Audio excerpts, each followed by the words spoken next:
And nobody could hear us. There we go. That was my bad. But here we are. Welcome to the Machine Room Podcast. What's Ladies, up, everybody? ladies and gentlemen, I am Nostradamus. Nice to meet y'all. Y'all know me. And I'd like to introduce my co-host, the wonderful. What's up, everybody? How are you?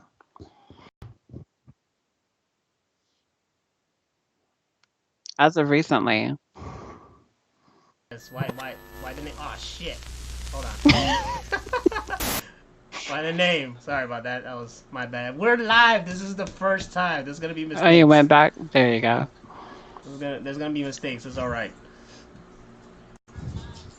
But yes, tell me the origin of that name.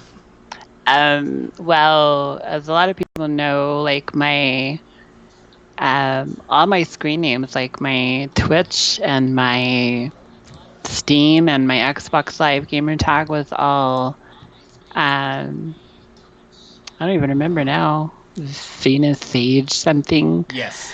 and a friend of mine named Steve used to call me the Hammer when we worked together, and so I wanted to incorporate that. And so I actually think it was you that came up with the Hammer of Venus, and so I just stole it and used that. Really? Well, I don't remember, but I take full credit. There you go. I'll take full credit. I remember we talked about that movie. What was it? Yeah, The Hammer or whatever. Just the Hammer, right?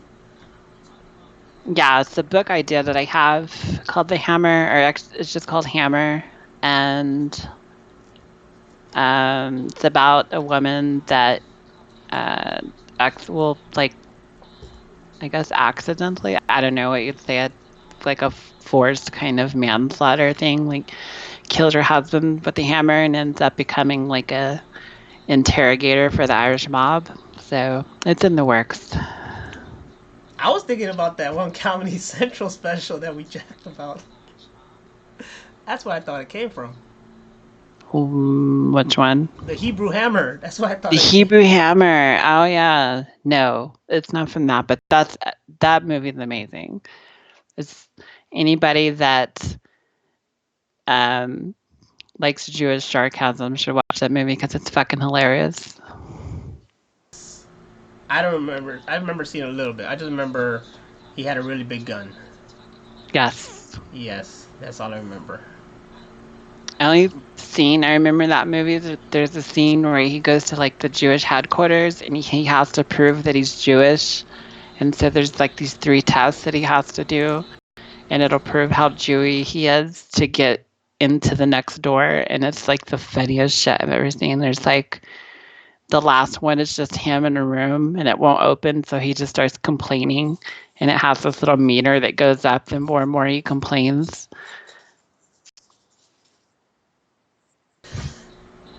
D player Yes. says the Hebrew Hammer is also a boxer. Oh, there you go. I think I did know that. Wasn't that in And the Inglorious Bastards too? um, who? Oh no, that you're thinking of The Jew Bear, a the Bear Jew Jew, bear. Bear Jew, something like that. Yeah, if he Something had like the that. bat, the big ass baseball bat. Big ass stupid baseball bat. It's a Well, great movie. this is the Machine Room, and I don't really know how to explain it. But if you watched one of our Twitches, or at least the game edition of it, uh, you will know the origin. It literally just came from like playing World War Z, and we created this whole theme over it, and thus this podcast came into fruition. Absolutely. Mm-hmm. Mm-hmm. So right It's now, everybody here is in the uh, machine room. in the machine room, a guest in the machine room, Yes. and according to how you behave and stuff like that, you get to stay in the machine room. If not, you get kicked out.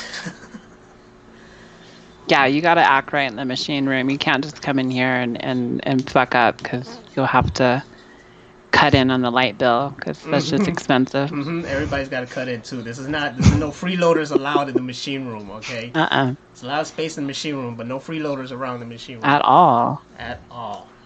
All right, and this is a free place. We just get to chill out. Hey, Sayaxi's in here. Don't. Well, you got a pass because you cool with us.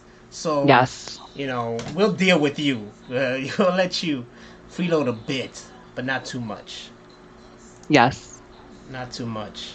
But you have to get Jean out of the house, so it's okay if she runs up the light bill.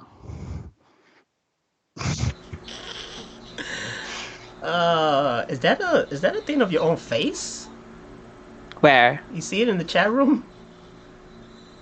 That looks like her face. It does look like her face. I thought you were asking me if I was wearing my own face. I was like, you mean my Boba Fett shirt?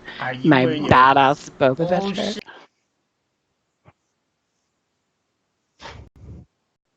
It's the Fett.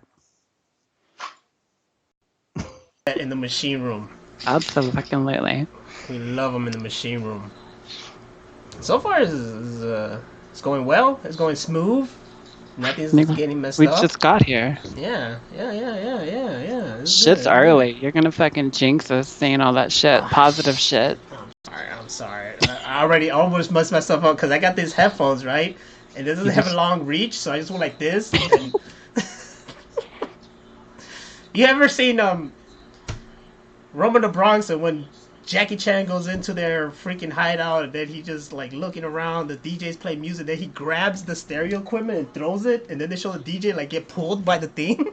Yes. That's what I felt like just now. Jackie just grabbed my PC and started throwing it. I was about to get pulled by it. You gotta have one of these. I have like this 50-foot fucking extension cord for headphones that my mom got me so that she didn't have to hear me play guitar out loud, so you have to get one of those. That's what I need. That's what I need. So, yeah, this is clearly just, winging it. You drinking Sonics? Is this brought to you by Sonic? This is brought to you by Mind Your Own Fucking Business, is what that is.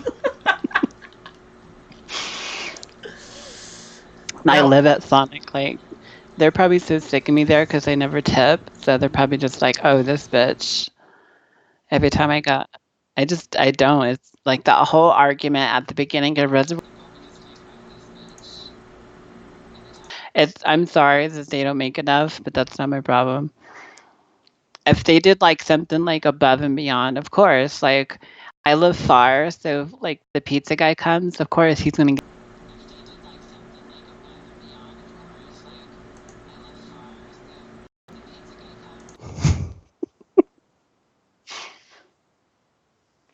But understandable, because in the machine room, we don't like to tip, especially.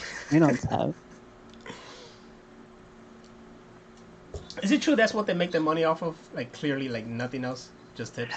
Not at Sonic. Sonic, they at least make almost the minimum wage. And I used to work there back in the day. I've actually worked for Sonic twice. And I used to make minimum wage plus tips. So I used to make really good tip money and would go and like pay for concerts and road trips and stuff with all my tip money, and then come back and you still had a paycheck. And that's the way it fucking should be. So people want to get mad at me for not tipping this. These motherfuckers should pay people. They should have a living wage and then get to keep all their tips. Tips are bonuses. That's your money. You shouldn't have to. Anyway, I'll climb off my soapbox now in the machine room. You need to get out of the soapbox room. Back into the machine room. The soapbox room's just full of Tide Pods. That's the secret. Nobody knows. They're squishy. Speaking of bitches, did you hear about that bitch that said the N-word at the restaurant? I did not. I think we were talking about that. Get on your I'm not going to get on my soapbox. I just thought it was funny. It's fucked up that she said that. But on the other hand, I bet those other women were being loud. So that's where I'll leave that. To play devil's advocate. That's my job. Sometimes you get pissed off enough to go crazy, but sometimes you shouldn't go that crazy. Like even my own people piss me off. No, you should never get pushed to like that Michael Richards guy, the guy that played what's his name on Seinfeld, Oh Kramer, yeah, when he that went guy. off on that whole N-word rant thing, like that, and afterwards he was like, "Oh, I was trying to get shock value laughs." I was like, "No, you were being a dick. You were Yeah, being a racist dick." They stirred up some shit, woke up the racist monster, and he was like a barking dog in the front yard. and now everybody locks the door so he just don't run right in. By the way, No, I got a problem with that. Like, I live with a locked door. I don't know where people live where the door's not locked and just let people walk in when they want. I'll get pissed off if I'm here chilling and my friends walk in. I'll be like, the hell are you doing? Get out of here. Don't just come uninvited like that. That'll piss me off. I'm on my way right now. It looks like I'm in the room, but I'm not. It's actually the inside of my car. But I'm on my way to Chicago right now, so I can just walk the fuck in and just kick my shoes off and like go to the refrigerator and make a sandwich. Just barge right in. You don't do that. That is rude.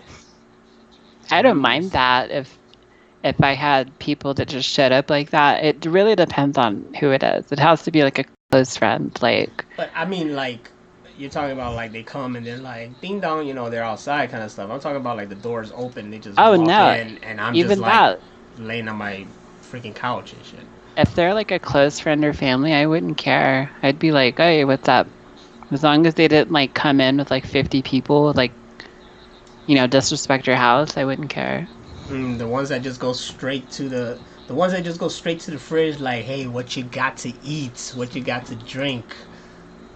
As long as it's that somebody that just immediately comes over and is like, hey, you remember that 20 bucks? Hey, you got some of this? Hey, can I get some of this? And you're like, okay, you need to leave like right now because we don't do that in the machine room. You need to leave the machine room right now because you are disrespecting the machine room. Pissing me off. I mean, I know friends like that. We're straight to the freaking. But then again, it's also like, hey, you got anything to drink? Got anything to eat? And I just be like, well, go right ahead, go over there and mi casa's tu casa.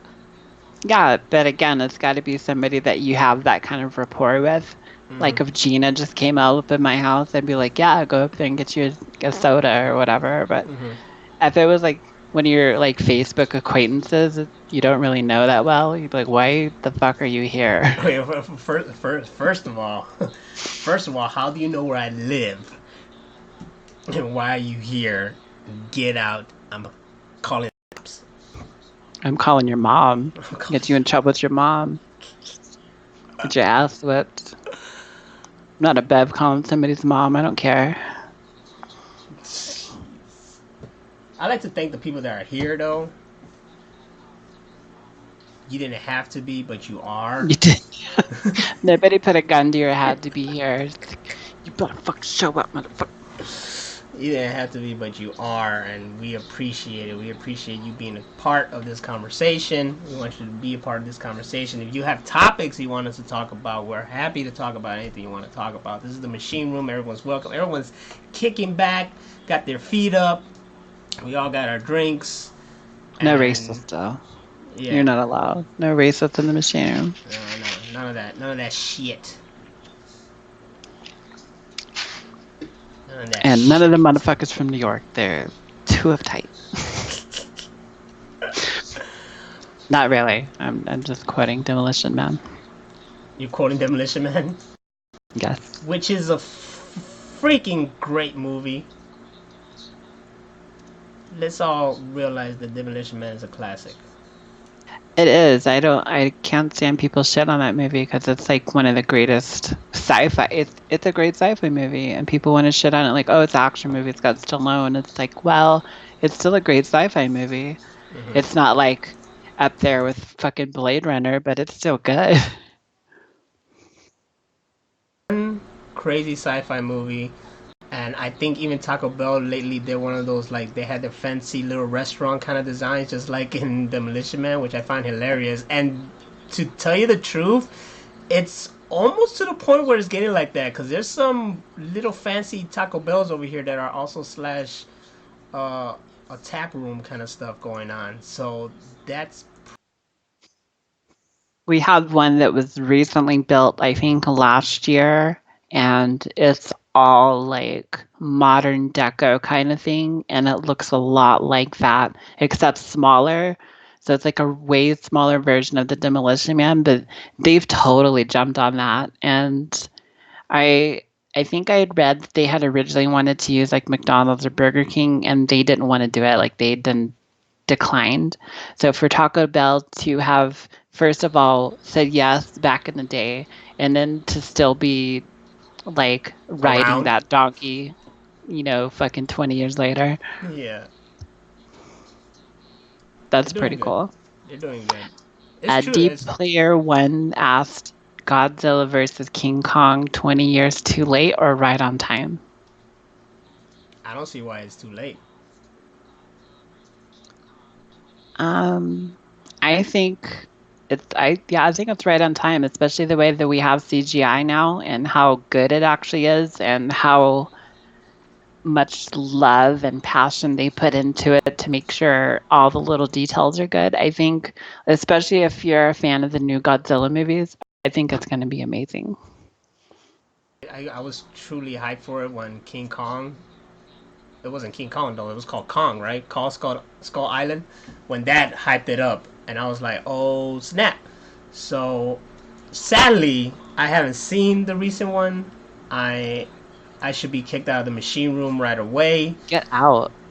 But I I know it leads to it, and I want to see it. You know what? We're in the age of just crossover. Just crossover everything and make Yeah. it fantastic. Why not? Let's just have fun with movies. What's great if you've seen them, and this isn't something I'm going to spoil, so don't jump my shit. But they're showing a map in the new Godzilla movie, and they show Skull Island. So that was one of the things I totally geeked out on. Samuel L. Jackson. No, that would have been so amazing. My heart would explode, and I'd be dead. And he's all like, I'm trying to get you both to join the Avengers initiative. Exactly, all eye patch and all. Yes. Is And Kong and Godzilla with fucking Captain America, Iron Man, Thor, and all of them. all of them. But if you haven't seen the new Godzilla, go see that shit.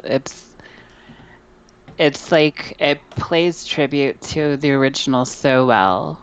Like I had a grin, like this huge Joker-esque grin the whole movie. From ear to ear.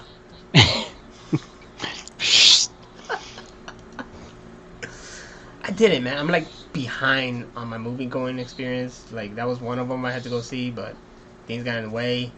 Um, yeah, so I kind of regret it, but I'll see it eventually, one day.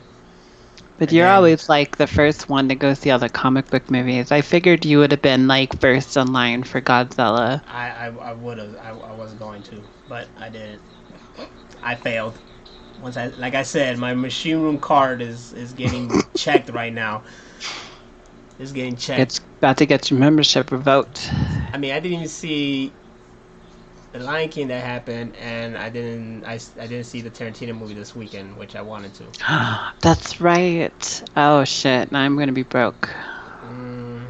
And this theater near me, actually, in this neighborhood, is showing it on 35 millimeters. So, and that's the first time they're doing it. I would have to go like a little bit further towards the city. So, I'm kind of interested.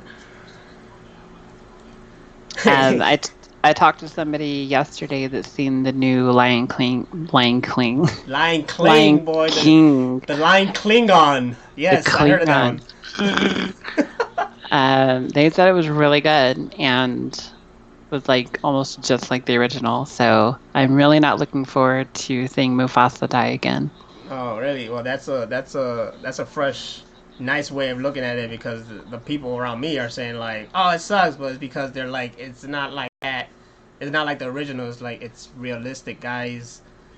And that's when someone put in a post. It's like people mad of a live action being realistic. It's like, what? Well, yeah, that's the whole point. Legendary Ross is very amazed that my room has more space. It does, because you live in a shoebox. People don't know that, but you live in a shoebox from Foot Locker, so you have minimal space. Yes, I do. The credit, I know she's gonna want it. She wants the world to know that my room right now is spacious because of Legendary Ross. There, she helped organize and plan it out. Oh, so it was like a self shout out. I see. I see. Yes, I get that. She wanted that plug because she wants to get her organizing. Brownie points. No, her business going. I told her get a business going, organize people's places, just rearrange it. Don't even get new. Well, yeah, you got to get some new stuff, but just rearrange people's places. It's all about those little Rubbermaid containers. Just get a shitload of those. You mean like Tupperware? Not Tupperware, but those big boxes that are plastic with the lids and yeah. Whatever. There was a time when this room was invested in that, and they could have barely fit under the bed and whatnot. It didn't really help the cause, but it helped some. You know what's a great minimizer is fire. Fire? Just set a bunch of shit on fire. Just burn everything. No, moving. Every time I move, I lose more and more stuff, and not to lose in a fire, but you just minimize. You break down what you need and what you use on the everyday basis and what you don't need. And I have a storage building now, which helps. And because I used to have a total room just like that. Now you look like I don't even have pictures on the walls. Total minimalist. No, but let's compare how I have this wall of pops compared. I actually have one more. I have this one. This is the Joker Pez pop, and then I have a Bob Ross one, but it's in storage. So technically, I have 4. So eat a dick. Bob Ross in storage. It was an accident. It was one of those things like, where's my Bob Ross? Because I want to put it out next to my fake cactus, and it was like, oh shit, he's in storage. But I watch him a lot, so I think that counterbalances it. If I had all my stuff in storage, I would have no space at all. None. There's been debates of me just putting some more of this stuff in storage, but Legendary Ross over there is like, no. And I'm like, all right, cool. We should just get all rich so that we can buy the biggest condos in a huge building in Chicago, and we all have one floor that's just all our own place. Yes. With the elevator. With that. That's the only way. That's the only way you could get to the machine room is through an elevator. You gotta know the and it's not even on the elevator itself. You just gotta know the sequence to press to get taken to the machine room. If you have to have that little key that the janitor uses in the fire department. If you don't have that key, you're fucked. You can't get in here. Yes, just put the key in there, then put the right sequence. Bam, machine room. If the sequence is got a Funko Pop. If the sequence is not right, then you get taken straight to the basement and get the fuck out. Yes. You get taken to that club in the first scene of Blade where it's all vampires and they fucking eat you. The first thing you see when you open the doors open is the DJ like ah.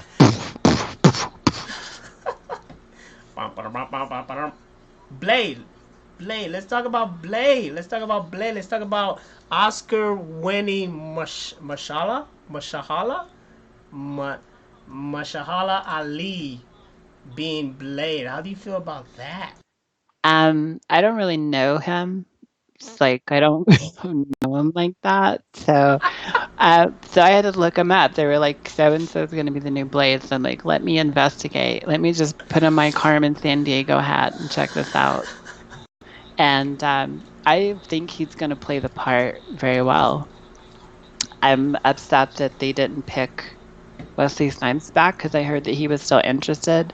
But then I heard about all the horror stories from Blade Trinity, and I was like, oh, that's why they didn't hire your ass back Mm-hmm. because your ass was crazy. He was Mm-hmm. like, I heard somebody said there was a whole scene where he refused to open his eyes, so they had to CGI his eyes or something. And Yeah.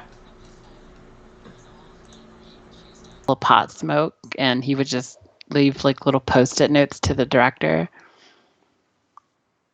Yeah, signed as Blade. So yeah, he got fired. So now we have a new Blade. But those movies are always going to be near and dear to me, especially the first one because for the longest time I still had the movie ticket from that. It was one of my favorite movies. I saw the first Blade. This is how long ago I saw that first Blade. And but you already should know how long ago because of when it came out. But when it came out, I saw it at a drive-in, and it was double feature with Halloween H2O. So that's how I saw that Blade. Buster Rhymes? No. Yes. Are you sure? I'm I don't pretty sure know. that's the one with Buster Rhymes where he puts on the Michael Myers suit and they have that whole fake TV show where they scare people. Yeah, but I don't. You know, the only thing I remember, I know the movie because the movie I remember it, and it was like Busta Rhymes beat the shit out of him, and that was cool. That's But it. but I don't remember if that was the one. I know it was H2O, so I guess if that's it, then that was it. All I remember is the Yeah. beginning when he fucking killed Jamie Lee Curtis, and you're like, what? Finally, 20 years later. Yeah, but then it doesn't count because the new Halloween like retcon all that. Well, according to John Carpenter, none of them count after two. Yeah, So so they're those all were all bullshit. those are all fan films. Those are Yeah, all just fan like films now. the Alien versus Predator movies are have been declared fan fiction. Really? Well, Yeah, yeah, that's true. I think Resurrection was too. That's not fair. I remember the second Alien vs Predator. I didn't like so much because it was so dark. It's just dark all the time. Or was it the first one? What was Which the one? second one? Alien vs Predator. I think it was the second one. The It was just second one was hella dark. It was like yeah. raining out and at night with like a bunch of goth kids. It was so dark. It was like The Craft, but with aliens and predators. Ooh, the craft. I think I read that they wanted to recreate that. I thought they were gonna do it as a series, like for Netflix or something. Oh, if they do a series, that's fine. I'm always Deep. down. Uh, Sorry, I'm always down for like a series because you could get more deep into it. You know.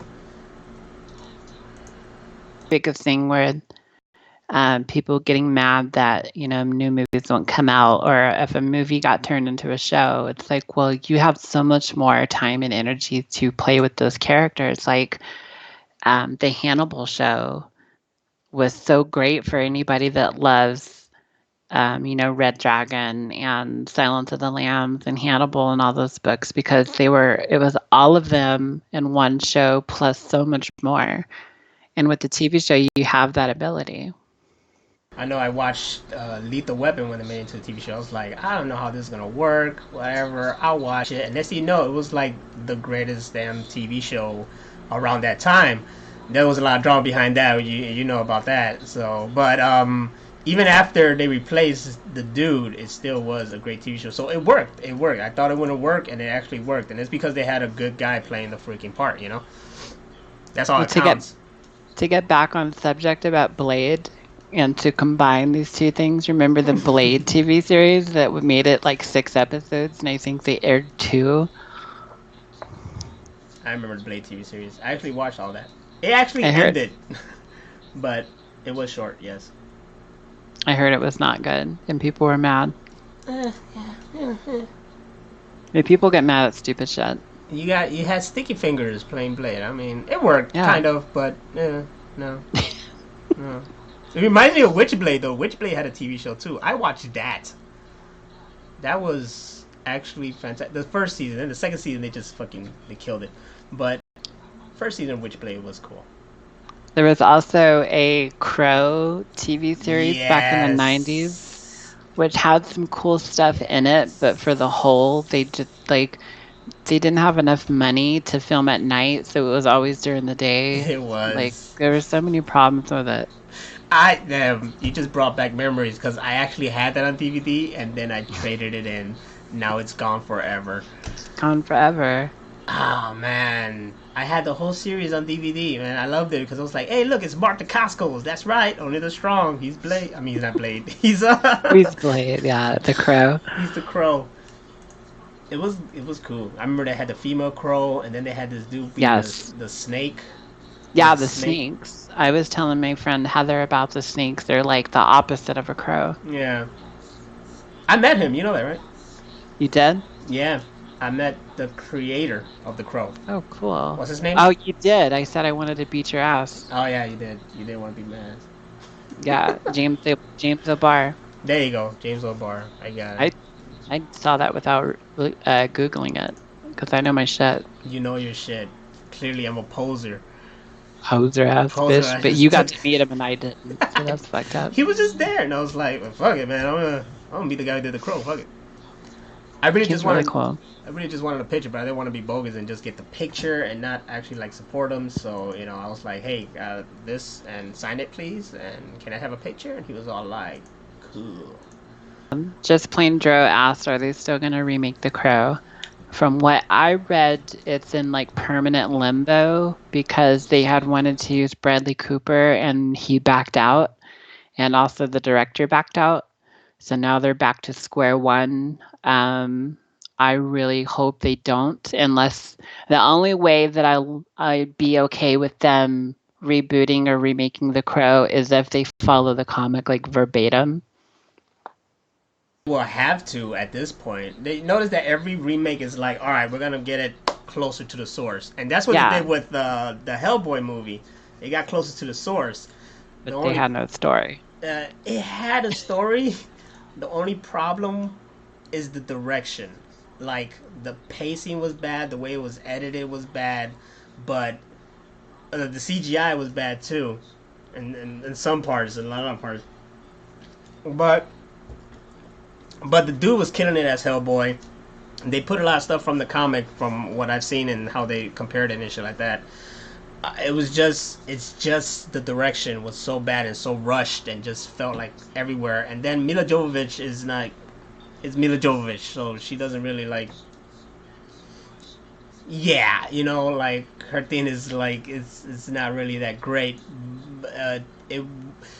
It had potential if it was behind someone else. It looked beautiful, and the things like the creatures, especially the one Baba Yaga, looked creepy as hell. Looked really good. It was graphic. It was very graphic, which I thought was cool. It was there was people getting fucked up like a horror movie. Like it was graphic. That I think stood out. they had all the elements there to make a good movie. It just was not executed properly. If That's they would what it have is. had somebody in charge to have all of the elements and put them together in the right sequence, yeah, it would have been great. The person, I don't know what else they directed, but they didn't do it right, and I guess they didn't have enough practice to tell a story that deep. You know what it felt like. That's what I was thinking. Like right from the beginning, when they do the whole like, back in the day, they're trying to like the whole the expository beginning of the Hmm. like, this and back in the day and blah blah. It felt like a '90s comic books movie. You know how it was back Yeah, then, when it was just all rushed like that, that, that, that, that, that, that, and it was just all fucking like just like Judge Dredd. yeah, just like. But Judge Dredd is fucking fantastic. Yes, it is. I love that movie. Like if that Hellboy came out in the '90s, yeah, it would have been the shit. We'd have been like, yo, and then later, the Totos came out, and you'd have been like, wow, this is better. But Of course. it didn't. It's like vice versa. It's one of those things, like trying to adapt anything from a book or a comic book is hard because you're going to piss people off regardless. Mm-hmm. Like being a diehard Crow fan, I love the original movie and the second one. Those are still my favorites. But if you compare them to the comic, they're so fucking different. Mm-hmm. But they were executed very well. I mean, people will argue the second one with me, but I still love it. Um, but if they're executed properly, you could be like, well, okay, yeah, it's its own thing, and you can be okay with that. But then there's some things that you touch or try to adapt, and people just lose their fucking mind. You know Uh, what's a great example of that? The Mask. That was completely different from the comic. Completely different from the comic, and yet it's better. I mean that's coming from a guy who didn't read the comic but know the comic. But I just want to hear from someone who's actually a fan of the comic and if they are a fan of the Mask movie because for something that went totally a different route, it's like a freaking masterpiece. It works so fucking well. The Mask is behind me. Yeah, it's over there it because is I am Stanley Ipkiss. just bald. The hair's in the Yes. wrong place. To this day, I am Stanley Ipkiss. Uh, Dro asks, anybody remember the Phantom? I remember the Phantom. I love the Phantom. I used to have the ring. Got it at Mm-hmm. a gas station when that movie came out. I thought that was really well done. It could have been better. Um, but they had everything there. It was really good. If it's on, I'll still watch it. It's not something that I shy away from or one of those things you watch in secret. You're like, no, The Phantom was great. You know what else was great? Wait, I just had it in my head. Oh, I mean, I could watch it. I don't know if uh, Alec Baldwin in The Shadow. Adapted from a radio series back in the Mm-hmm. day. So people want to do, oh, he wasn't this and blah, blah, blah. It's like, well, that was made from people making sounds with their mouths. So it's really up to interpretation. And he Yeah, did a very good job as the Shadow. I remember that. And I remember watching it again, and that was like, you see, that was the definition of like '90s comic book superhero movie. That's what that new Hellboy felt like. And I remember I had the toy of the Shadow, and you know he had the two guns. So Yep. that was my go-to guy. And then the movie Desperado came out, and I love Yes. Desperado. So, you know, my favorite part of that movie is when he jumps off the roof and he's like shooting at them. So my shadow toy was Desperado boy because he had the two guns. So I always do the whole jumping off of something and shooting at the other toys. Absolutely. I was like, that was my toy. That was my go-to toy. And then I lost the guns, and then it was like, Oh, I couldn't do that anymore. Good times. He even had the cape with it. I just had a Xenomorph and a Papa Smurf, and they hung out together in a big monster truck. True story. That's how it is. We was poor. Hmm. Do you remember the original Punisher movie with Dolph Lundgren? Do I? I have it. That movie's dark. Mm-hmm. It's like the whole movie is like what it feels like to be depressed. And have a fake 5 o'clock shadow. Exactly. If Cause you that shit was put fake. mascara on your face to make it look like you have a beard and you're depressed all the time and you don't have any antidepressants, watch The Punisher, the Mm-hmm. original. Then you got that one scene where it's like, huh. He's him at the door, and it's like, oh, it's the Punisher. Then he walks in, and then it just blows up. Yeah, he survived that. Of course he did. He's Dolph Lundgren. He's the Dolph Lundgren was in the freaking Expendables, and the movie. I remember the first movie, he was the bad guy, and then by the end of the first movie, he's cool with everybody because men, you know. Of course. You buy him a beer and they rub one out and then they're best friends forever. Forever. Aliens versus Smurf. That's the showdown we deserve. That's what Dro said. That's what we want. Absolutely. That's what we want. The size difference would just, you'd have to have like legions of Smurfs to take down one Xenomorph. What's the most money you spent on anything pop culture, pops, collectibles, autographs, or toys? Good question. I think the most Shit. expensive, I used to buy these posters from the Crow Comics, and I'd get one from each series, and they were very expensive. And so I think that was, they were like 20, 30 bucks a piece.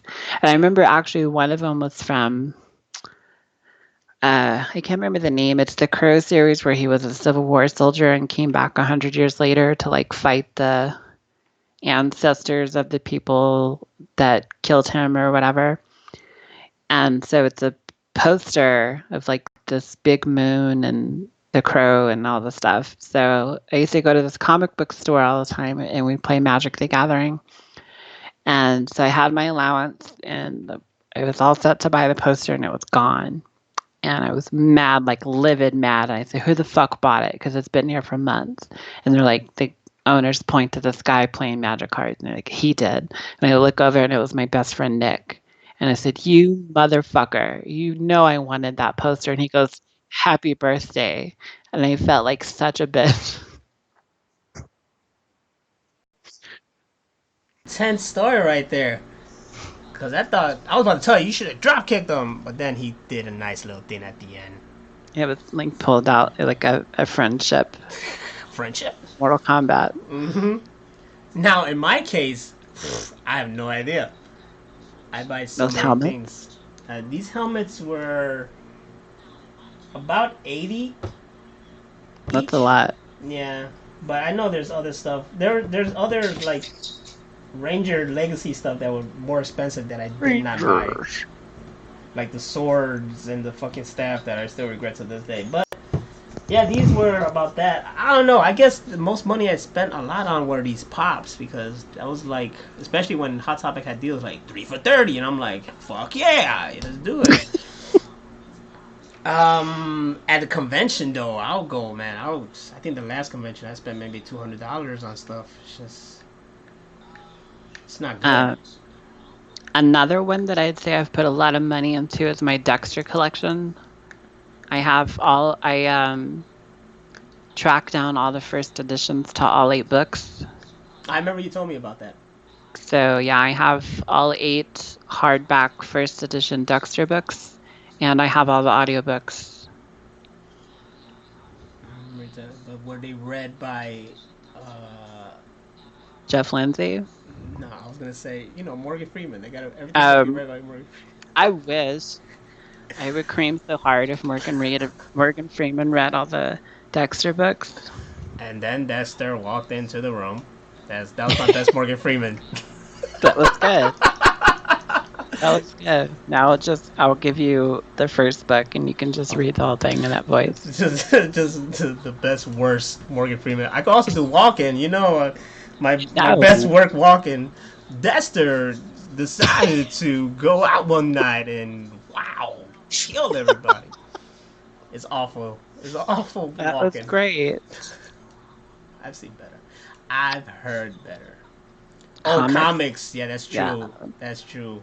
You guys don't even want to know. You guys don't even want to know. There's like boxes right here of comics, and most of them I haven't read. And there's more over there. Stacks.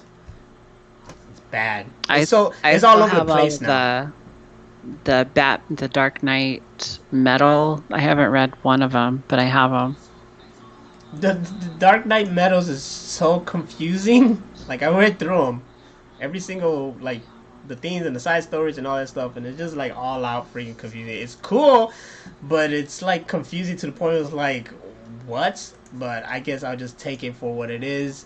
What's the best part is just the individual stories of each Dark Knight Metal. Like right. how they became themselves and whatnot, especially the Batman Who Laughs that got his own series. So yeah. that is freaking. That's awesome. My next book is the Batman Who Laughs. It's in my Amazon. Another one would be I'm collecting all the Chuck Palahniuk books, so those are pretty expensive. Have you read the White Knight, Gotham White Knight, or Batman White Knight, or whatever? Amazon list too. That one's really good, really well done, and now they just started Curse of the White Knight, so it's a continuation from that story. Nice. Bonus, more shit to read. So that's stuff to look forward to. Comics, guys, you gotta check out comics. They're actually pretty great, good stories, but it's like a dark web that you fall into because you could do either like get volumes when they're done, these issues, or you can invest in getting the issues as they come out. You can invest in getting the entire series, or you can just wait and just get these big moments. But these big moments all tie into each other, so you're like, oh man, I want to read this. Like Batman comic books are fantastic, and they have great story arcs all the time. I can't keep up with all of them, so to read these special ones like the White Knight, Curse of the White Knight, Hmm. and Batman Who Laughs, and Batman Damned, and right now they have DC's. It's not a Batman theme, but it's just a DC kind of thing. It's just these little short events are great to read. Those are Yeah. great to read in case you can't keep up with the fucking main events that happen, especially Well, side stories. that's what the original Death of Superman comic was. It was actually a collage, a combination of, I think, like 6 to 8 comics, Mm-hmm. and they were all different storylines. Like there was stuff from Justice League stuff, there was Superman stuff, and so they were all put together to make this hybrid big graphic novel that was the Death of Superman. And I still have the original. I wish I still had that foil wrapper that it came in. I Yeah. lost that a long time ago, but DC's done that for a long time where they have an event and they kind of put everything together to highlight that one event so you don't have all the filler. Yeah, now the last time I saw a foil was for like the Death of Fantastic Four or something like that, and it had the three on it. I haven't seen anything like that since, but they do a lot of variant covers, and that's what's special. Yeah. So you gotta go and try to, if you care, you get a really good variant cover and whatnot. I got my hands on the Death of Superman comics by luck when I used to work at my last job. There was a storage unit, and if someone doesn't pay their unit after a while, it goes up for auction, and if no one gets it, then it's just like it's free, game or whatever, something like that. But I I would go. I wouldn't go. No, someone brought a box. That's what it was. Someone brought a box. It's like, hey man, they know I like comics. So it's like, hey man, you like comics? And I'm like, yeah. And it's like, well, look, I found this, and just put a box, poof, and I open it, and it's nothing but all the Death of Superman, all of it. The Nice. first issue, the side issues, all this shit just in that box, and I was like, score. These are mine. Those are collectors now if they're still in good condition. I don't know if they're worth like a lot of money, but they're probably worth some money. If these were in good condition, yeah, but they were just like out. They didn't. This guy didn't really put them in sleeves like I do with all my stuff now. I have those Dark Knight metal. I got the variant covers A and B for each one. So I would buy dual copies for each one. So I wanted to um, frame them all once I was done, which I have to buy frames for. I wanted to do something like that because I saw someone. I saw the way they had it set up at the comic book store I got. It's like these nice little black frames, and they put the comic on it, and I thought that was kind of Mhm. cool. But then I just, did my own thing, and bam, I created this freaking wall over here. Oh shit, can we do it? Yeah, damn. My Yes, bed is messed up, but I just did that. I just put them all on the wall right there, and it's freaking fabulous. the Badissi wall. Yes. I gotta bring this back over here. Okay. Oh shit. Oh shit. Shit. Oh damn, it's going down. It's going Um, down. your story about getting a box from storage. A friend of mine had some stuff in storage she wanted taken out, and she used to have this guy roommate that lived with her. And she said if I helped her, I had a van at the time, and she said if you help me move this stuff from storage to my house, you can have the box of this guy's shit, and it's like DVDs and stuff. And so one of the DVDs in it was um, God, what is the name of that movie? Not Kung Fury. That's the YouTube thing. Kung Pao. Yes. And so that was like the best free fucking thing I've ever gotten was a DVD copy of Kung Pao because I laughed so fucking hard. I swear, like snot shot out of my nose like 20 times. I have I have a one too because this woman was moving out of her storage and I saw this DVD. It was Evolution. Remember Evolution? And I was like, oh snap, Evolution. She's like, yeah, you want it? I'm like, yes. We get that. Love Evolution. That's another movie that came out and then just like faded into oblivion, and it's one of those cult classics now. It did spawn a cartoon series though. Yes, it did. So, but even that is very obscure. I was back in the day when everything spawned a cartoon series. Remember Godzilla got a cartoon series from the. Do you remember all the Jim Carrey cartoons? There was Yes. Dumb and Dumber, The Mask, Ace Ventura. They all had cartoons. And they crossed over. Yes, they did. They crossed over. That, as a kid, was the most craziest thing you ever seen. I even had the Dumb and Dumber cartoon soundtrack. Yeah? I would love to watch all those all over again. Yes. The Mask was my shit. There was a box set that was Ace Ventura 1 and 2 and the cartoon. Really? Yes. Get us that. That needs to be played in the machine room on loop. On loop. On loop. Like, what are we doing today? Oh, we're watching Ace Ventura and the cartoon all day, just on loop. They did that with the Back to the Future anniversary collection, whatever, and I got it. It's the one. Oh, nice. We had to freaking like go to a specific Best Buy to find the motherfucker, but it's the one that's the flux capacitor, and if you press a button, it lights up, and it came with it came with the series too. You have that? Yeah, I have it. It's actually right over there somewhere. Somewhere right there. It should still be right there. There. I ate it. No, it's right there. It's right there. Okay, good. I'm gonna steal it when I show up. When I finally get there. When you just walk into my place. Even though I got it locked, you just somehow just managed to just. I'm just gonna pop in the window like Randy did that one night. Ooh, that'd be really something where I live because I'm like third floor, so. You know, all women have broomsticks that fly, so it's not a problem for us. I keep it in my car. Betty. Mm. I always think of that movie every time I see a bird, which is the funniest thing. I'm always like, birdie.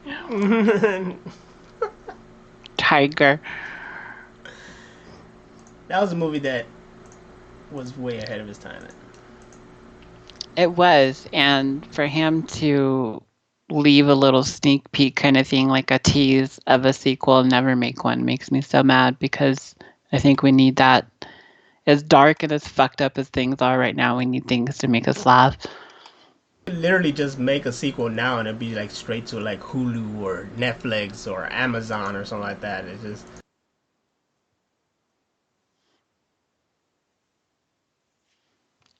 He would have to get in shape again because he was like super in shape to do all that stuff, so he'd have to fucking Stallone that shit.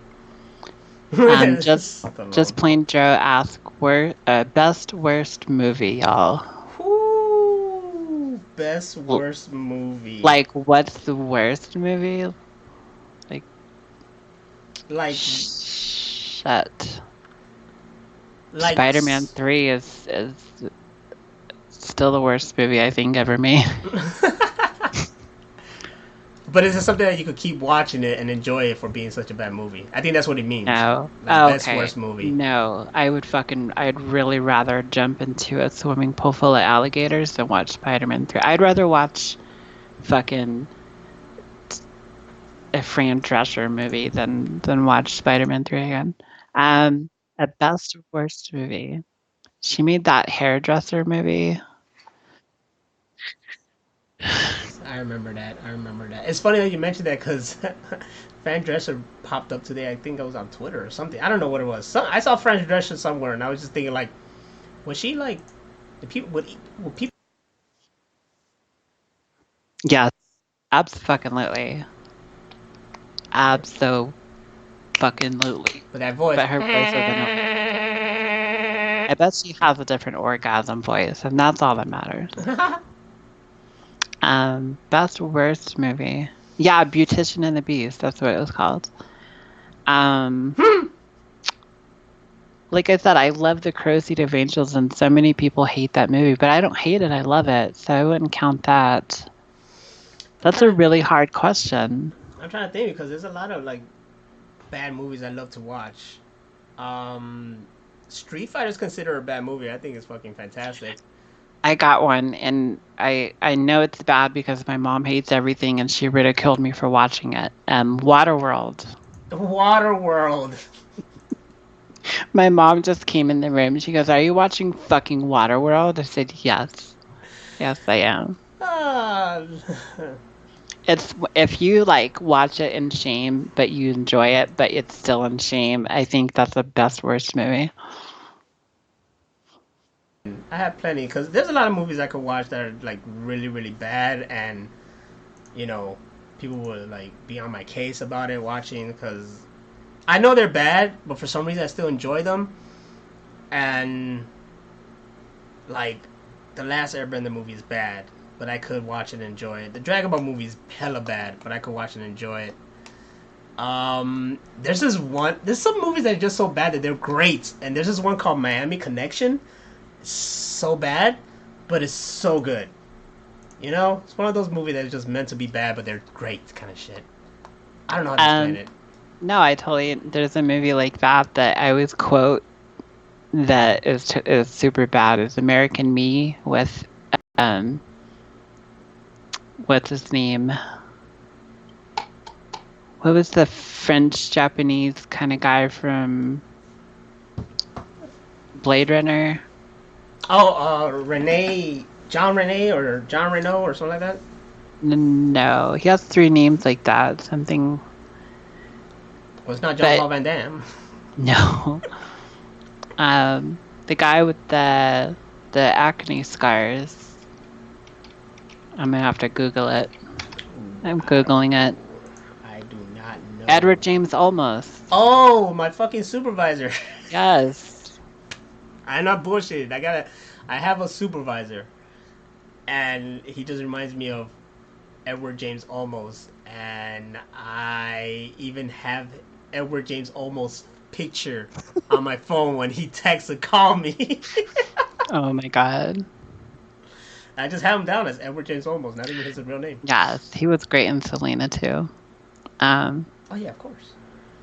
he's in the new the spinoff for Sons of Anarchy called Mayans, and he's in that too, and he's really good. He's really good in a lot of stuff he did. Oh, you ever seen him in Zoot Suit? Zootsu that He I never knew about it. My brother was like, "Yeah, this movie Zootsu," and then he found it or ordered it or something like on Amazon. I think it was the only way you could find that movie or some shit. He let me borrow it, wow. and I watched it, and I was like, "Whoa, why have I never seen this movie before in my life?" Just like Streets of Fire, never saw that movie before in my life, and when I watched it, I was really mad. I was like, "Why did I never see this movie before?" Joe said we must bring your supervisor to the machine room. No, I don't like him. He's cool, but he's not. He's not. He's He's not. not like that. He's not machine room ready. Yeah, he's not machine room ready, man. He's not. I just got to deal with him.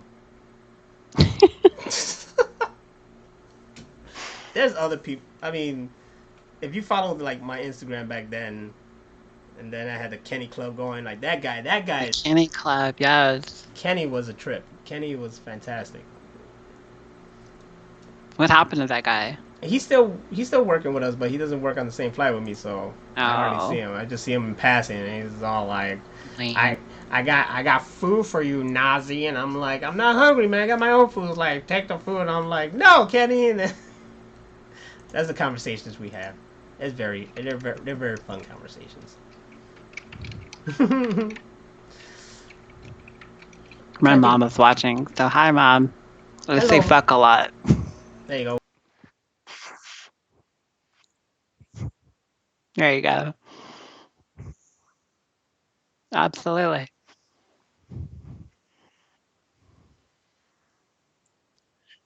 I'm still trying to think of other movies that I watch, but I would never tell people that I watch. See movies that I don't like, that are bad and considered bad by everybody else.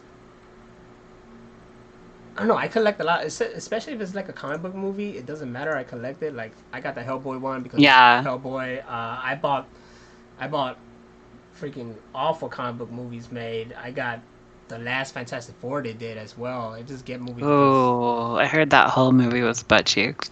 that movie was good until the third act, and then it just became like garbage. The dumpster fire. Like at a point, it was like, "Oh shit, okay, you guys got something. All right, all right, all right." And then that third act comes in, and it's just like, "What the fuck is this?" You guys just like shit it on it. Do you know a movie that I absolutely love that people hate? As Basketball with the guys from South Park. I fucking love that movie. Like it immediately takes me out of any bad mood, and I can quote it all fucking day long. You know who else loves that Like, movie like crazy? Freaking LP. So you and LP can be quoting that movie all you want. watch Basketball. Basketball, yeah, that'll be one hell of a night. Bring some that Colorado Kush and Basketball. Oh, basketball. He made me watch. Like he showed me this. Like, you ever seen baseball? I was like, no. And then I watched it. I was like, yeah, this is a pretty fucking funny movie. Oh, it's hilarious. But it's one of those things, like, I'm sure, like, if someone came in, they're like, are you watching Basketball right now? Like, yes, I am. Hell yeah, I am. Fuck, why don't you? I'm trying to look over here to see if there's anything like that. This, I'm scrolling through my movies on my phone right now. like, I got the list here is just like franchise movies. So I have mostly all comic book movies, especially the Marvel Cinematic, and then the DC movies, then the Fast and Furious, all the Spider-Mans, Yeah. Power Ranger. There's the Fantastic Four right there. The Star Wars movies. I don't know what else is down there. There's some other stuff. Oh, the Stranger Things. Yeah, I bought Stranger Things. I'm not ashamed of it. Of course you would.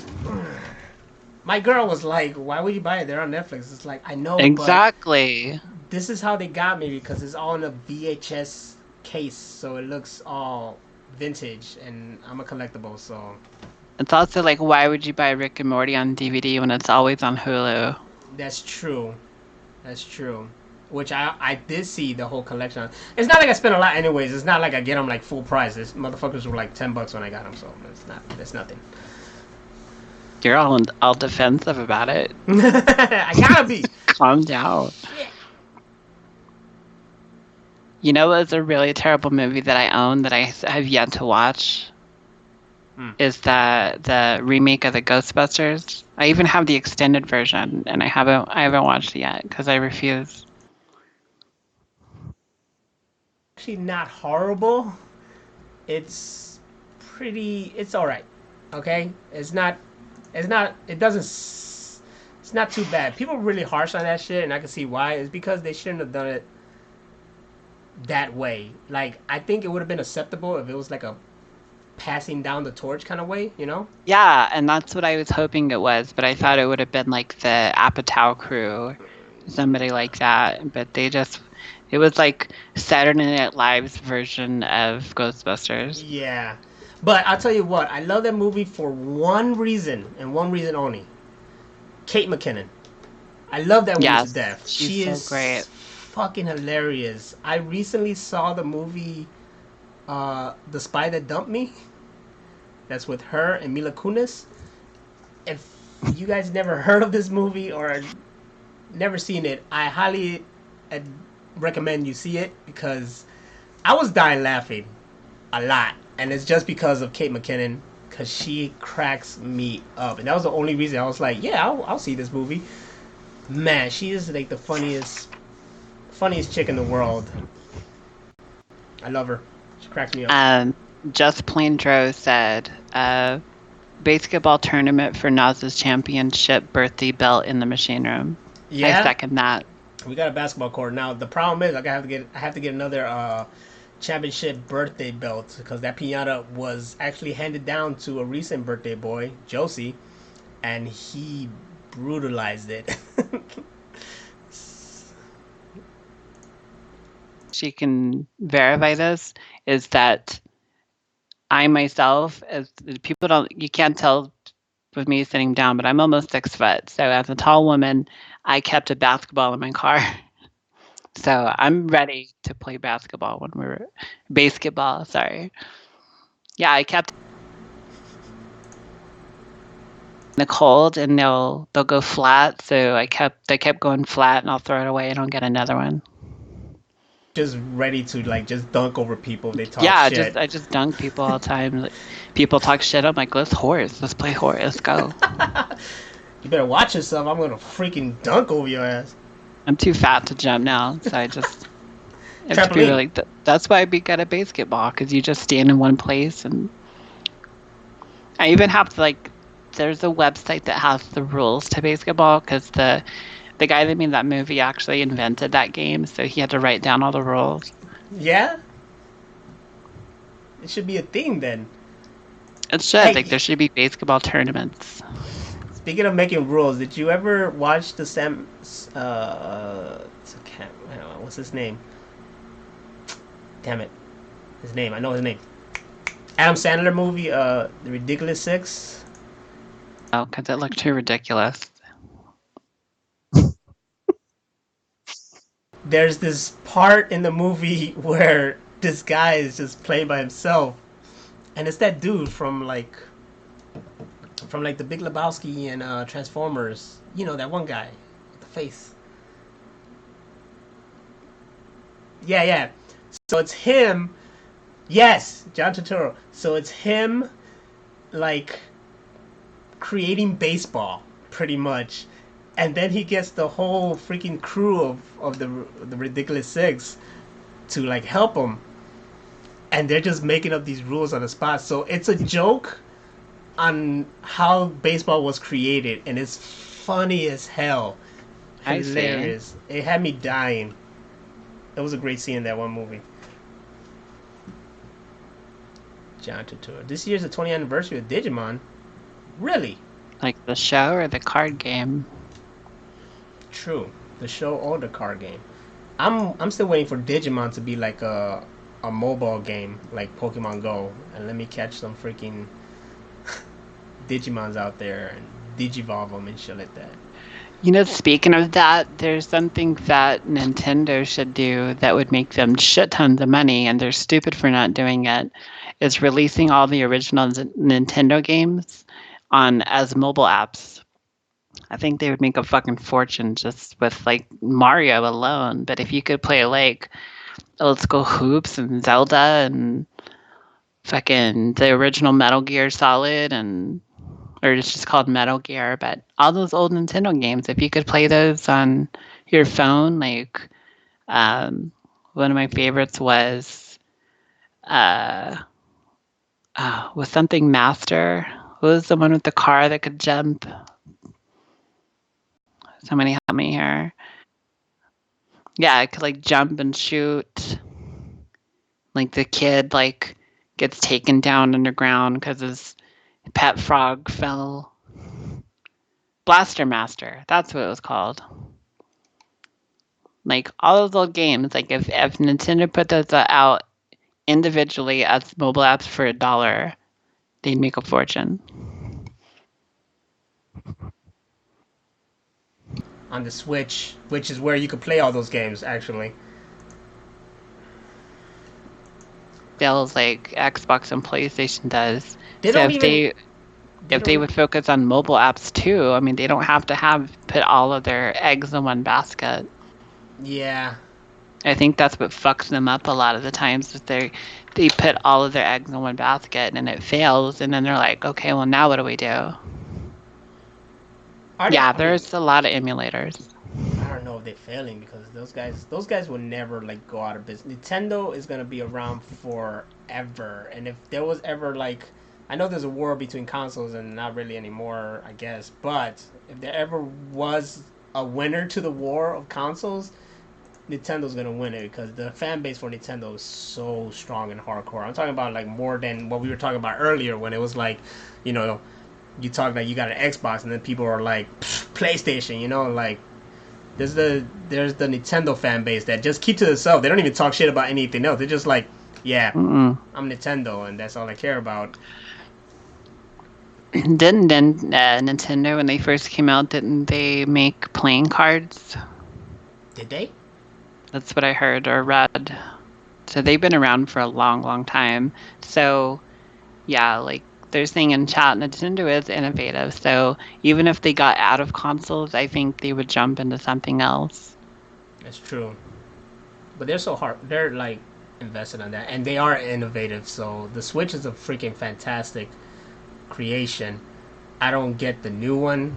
I guess I get it because it's more like if you just care about handheld, then we have the Switch. That's not shouldn't even be called Switch because you're not really switching anything, but just the handheld version of it.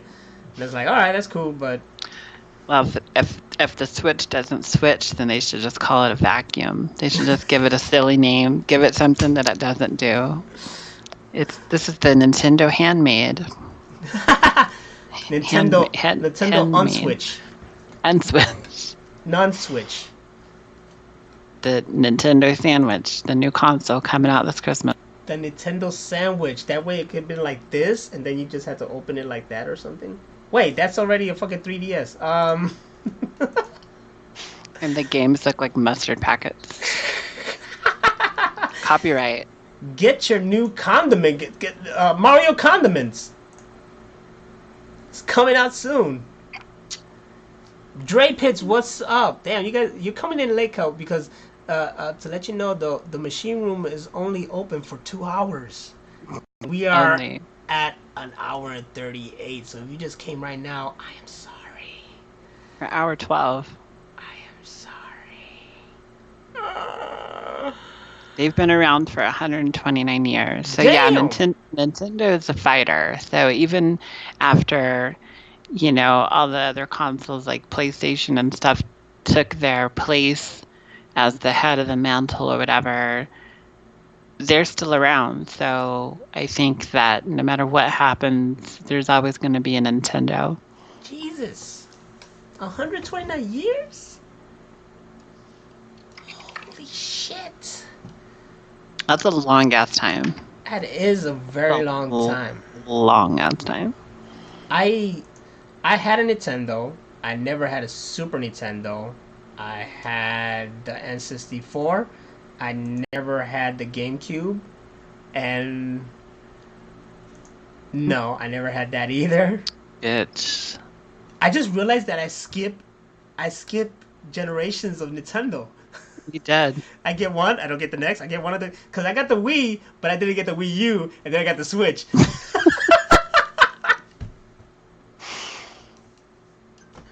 Holy shit! I just blew my own mind.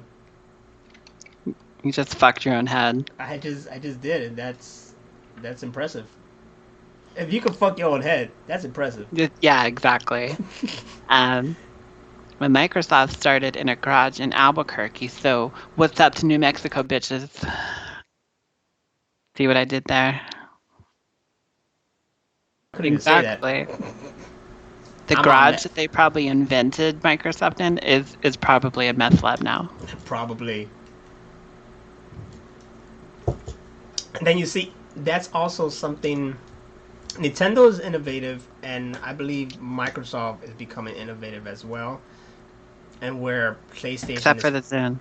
Yeah, where PlayStation I feel is just like being safe, but they're at a good pace. They're at a good place where they don't have to get like real crazy. They have the VR, which is fantastic. Yeah, cool, but they don't really go out of the bounds too much. I mean, sometimes they do, like when they did the whole weird VR controllers with the lights and stuff. People weren't really ready for it. And that was just like them fighting against Xbox for all the motion controller stuff. But the Kinect, remember that? Yes. And they were like, all right.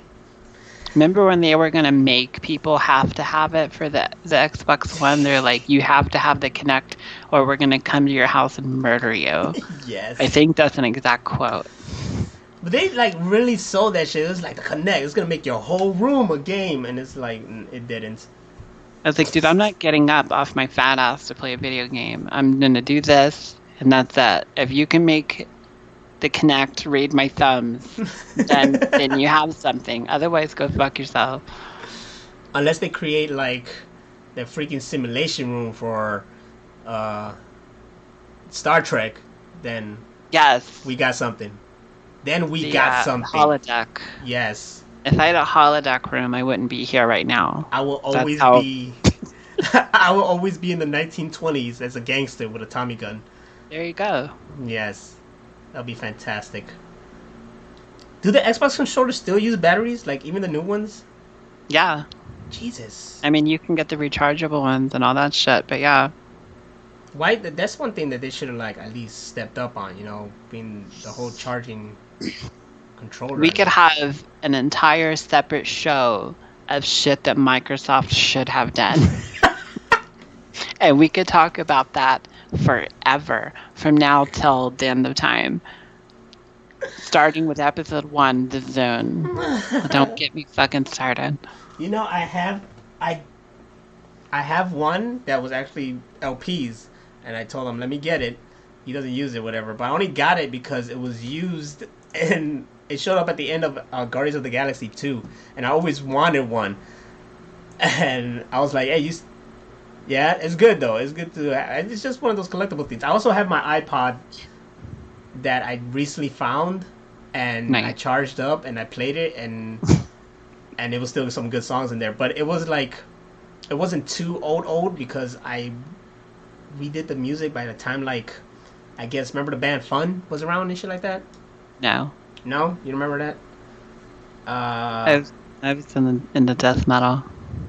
You never heard Fun? You never heard like tonight we are young? Oh, yeah, I've heard that Yeah. song Well, of commercials and stuff, but I don't know who they are. yeah, well them Um, that just did that one album and then disappeared, and I'm like, why? But it yeah, they're wasn't. they're saying in chat too that the Zune was the best. It was, and it was one of those things like when I first moved back from California, and it was one of those things everybody had some kind of MP3 player, and so I went to Best Buy. Actually, I worked at Best Buy, and got off work, changed clothes, and I was like, okay, I'm gonna buy one of these fuckers. And so I talked to the guy in that department, and so I'm like, what, unbiasedly, what is the best one? So I'm looking at the iPod 160 and the Zune 80 gig because they didn't have the 120 yet. And he said, honestly, if you're looking for features and quality and things like that, the Zune was the best at the time. And so that's why I bought it. And it was like an extension of who I was. I took it everywhere I went. I still have it. I have a 120 gig black. It's in my car. It'll always be in my car.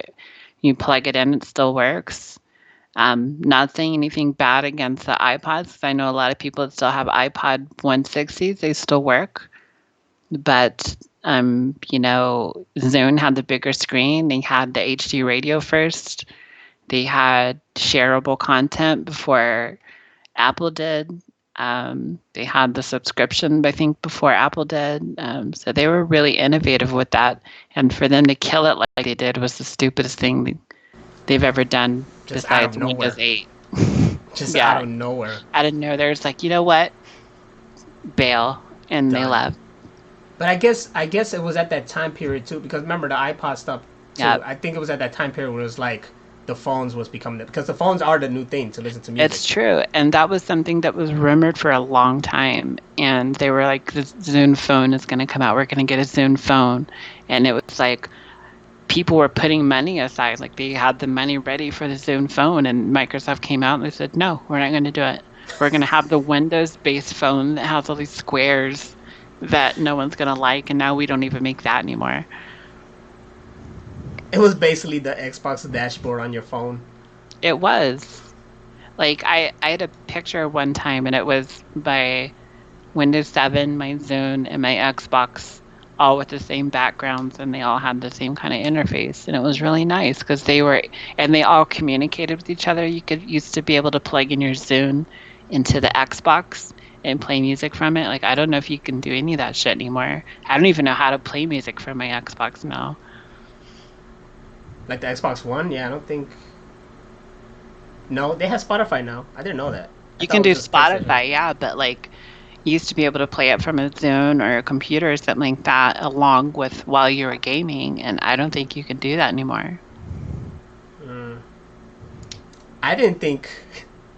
I thought they took out the feature of the Xbox One was a whole about the one Yes. entertainment thing, so you could put everything through it. And I thought they took that feature out because I don't see it on there anymore, but it's still there. So I have my PS4 connected to the Xbox One and play it through the Xbox One now, which technically you don't have to, but it helps me out at the point because I like my Xbox and I want to do stuff through my Xbox, so I could be like, Yeah. all right, let me play this PlayStation for a little bit, and then I'm like, all right, I'm done. Let me go back to the Xbox, instead of like, turn that off, Done. turn this on. It's just both on, just switch, turn one off, keep going.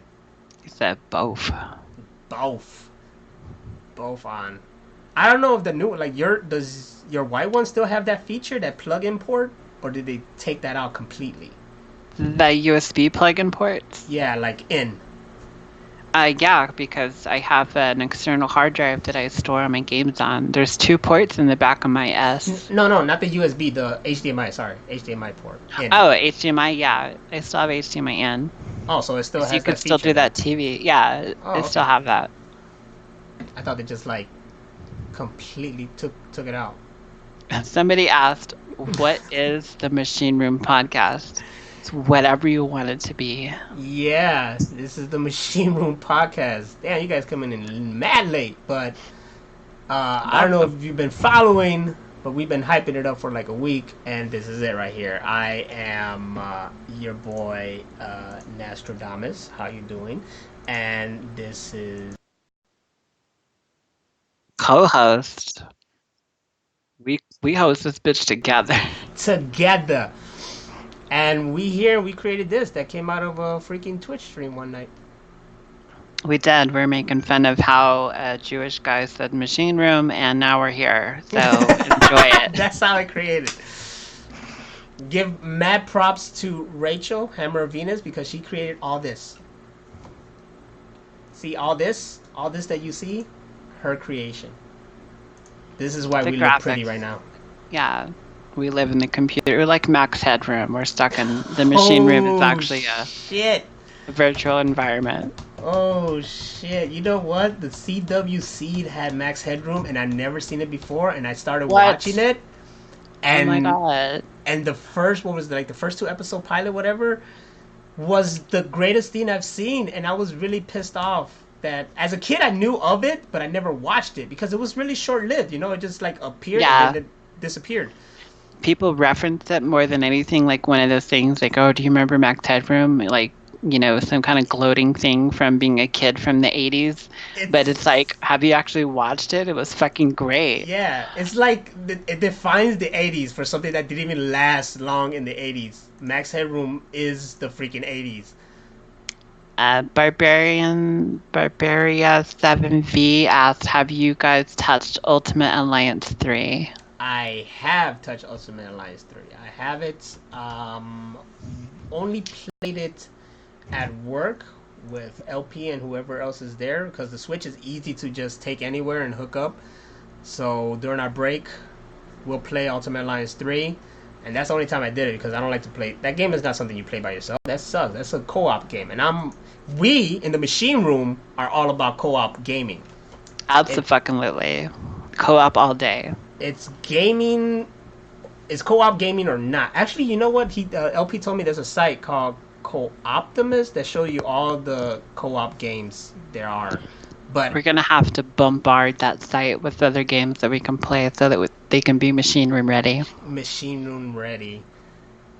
Co-op games is I just want them to focus more on co-op games, not the versus, the battle royale games and stuff like that, which is also like in the list of co-op, but I don't think it's really like a co-op is more of a you and your friends against the machine, Yeah. That's co-op. That's what I like. Survival modes and shit like that. Just you guys teaming together, going against the freaking program itself. We're talking the Matrix here. It's us. Yeah, exactly. Against the fucking machines. That's what I want. You jack in, you put on your residual self-image, and you go and you fuck up the machine.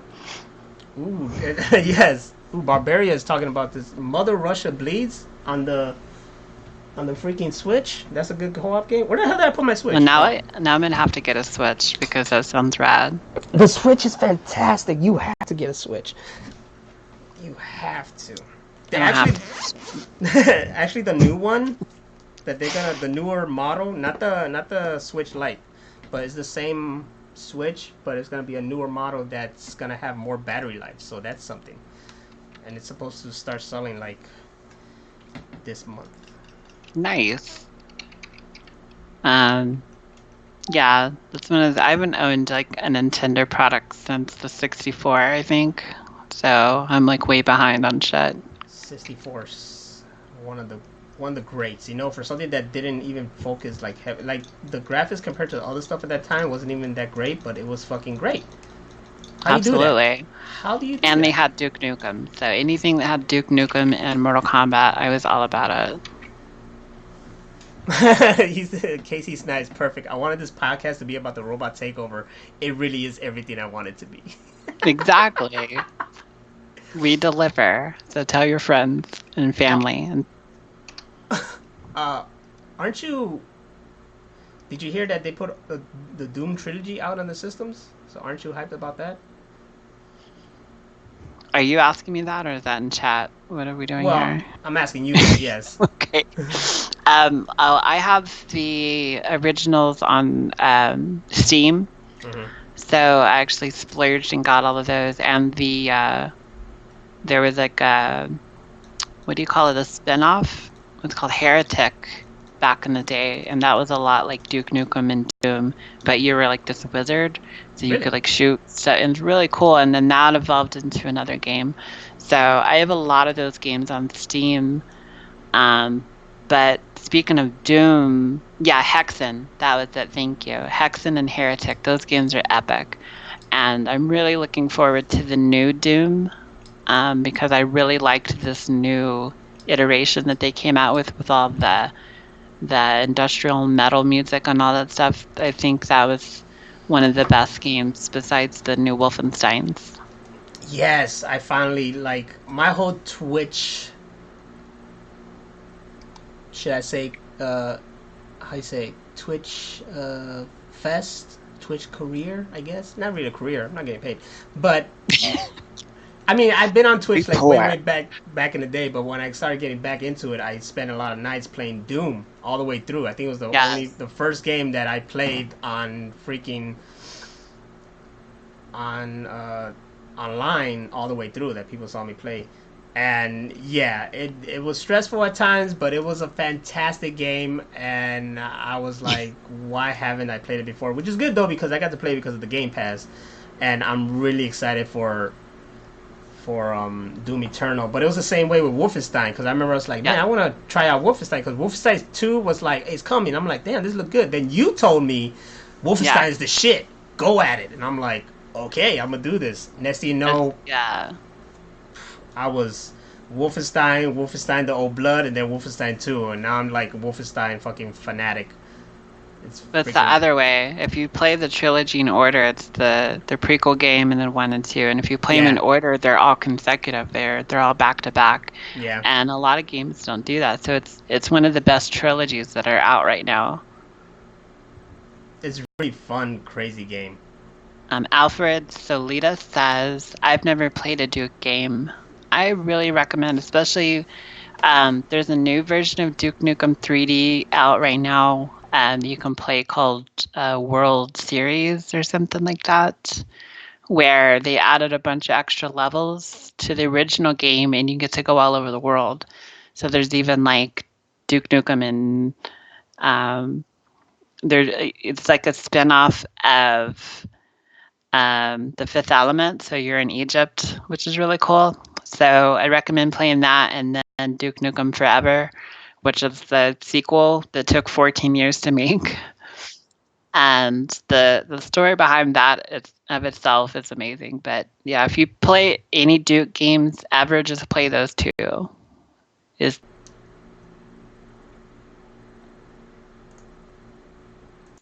and Duke Nukem Forever.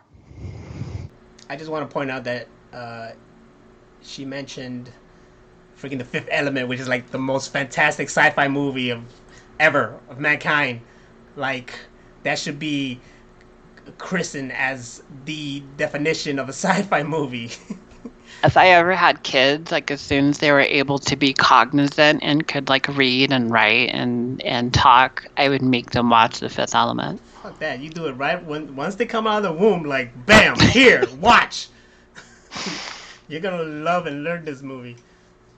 I want that baby's first words to be super green. Yes. Multipaths.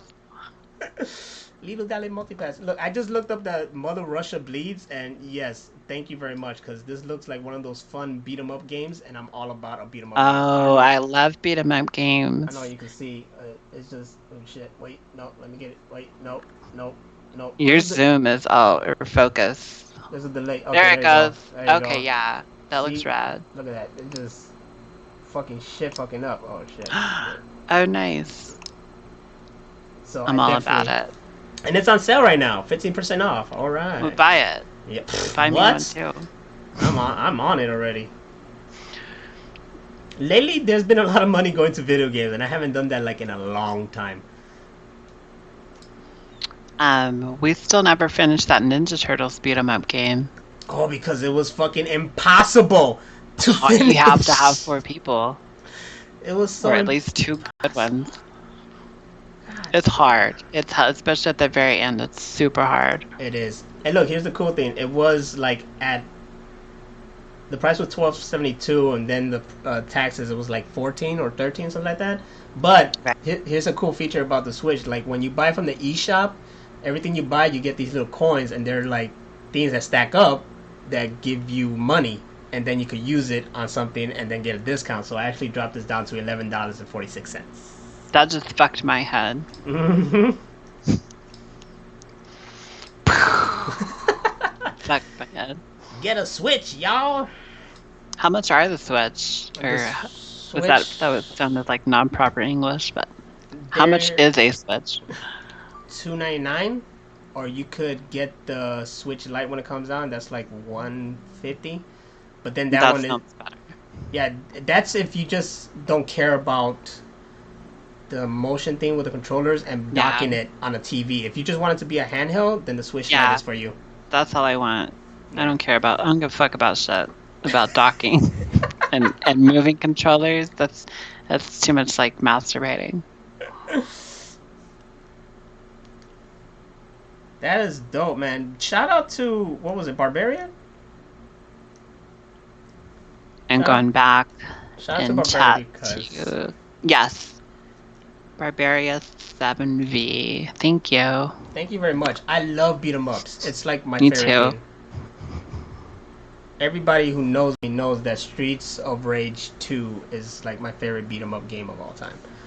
Anything that's outside of that whole realm of games that are stupid popular all the time, like fucking Fortnite and Minecraft and Call of Duty, like if you're outside that world, like, you know, then you know more about gaming because those people are so focused on one thing. It's true. How about Beats of Rage? Someone asked. Oh yes, I have Beats of Rage. Because when I found out that Dreamcast was easy to make homebrew games and all you had to do was burn them on a CD-ROM and then you could play them, I was stocking up on them. And Beats of Rage was the first one that it says like this was created by people and it's homebrew and blah blah blah. And I was like, you know, my mind was blown then. And it's like a Kickstarter game. Yes, it was. They used the sprites from other games. They used sprites from the King of Fighters and made it into a beat 'em up game. That's all it was, and it was really, really good. It was fun, and that's the reason why I want to get my Dreamcast. Something like that using there's a game coming out called Iron Fury. It was supposed to be called Iron Maiden, but Iron Maiden, the band, sued them. But it's based off of the old engine that was used for Duke Nukem 3D, but it's a new modern game, but it still has that old look, that retro look from the 90s. Really? And it's a female character doing like badass shit. So that comes out next month, and I will totally be streaming that on here. So look out for that. On what? Is it on stream? It's Well, it's going to come out for everything. It's going to come out for Steam first. So it's going to be out on computer first, and then it's going to come out on the consoles as well. All right, hold on, because the good thing about the good thing about the Switch as well is that most games that come on the Steam end up on here too. Oh, nice. So Yeah, I'm trying to see if save that Ion Fury. Ion Fury. Let me see if this comes. Damn, what's It's this already out. There's like a pre-version. I forget what it's called, how you would define that, but it's limited levels, so the full game is not out yet, but you can still play like the basic version. Beta. There we go. I can't think of words. Don't make me think of words. Thank you for the follow. That's what I'm talking about. Everybody, follow Hammer of Venus. What you doing? Follow. I'm just gonna open up my Steam and check it out. I totally forgot what it's called. Nah, it's not. I know it's like a beta, but they call it something else. Yeah, it will be once it comes out.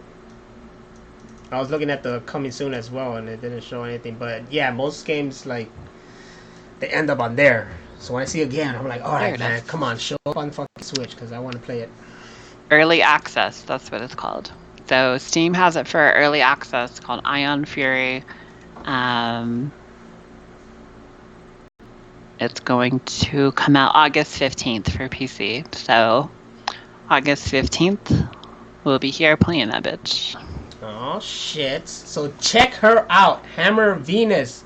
Watch her play games. Absolutely. We here supporting each other. Thank you everybody who showed up to the Machine Room podcast. Like we really didn't think it would be like 17 viewers right now. I thought it would just be a few. You know? 18. 18 really? Yeah.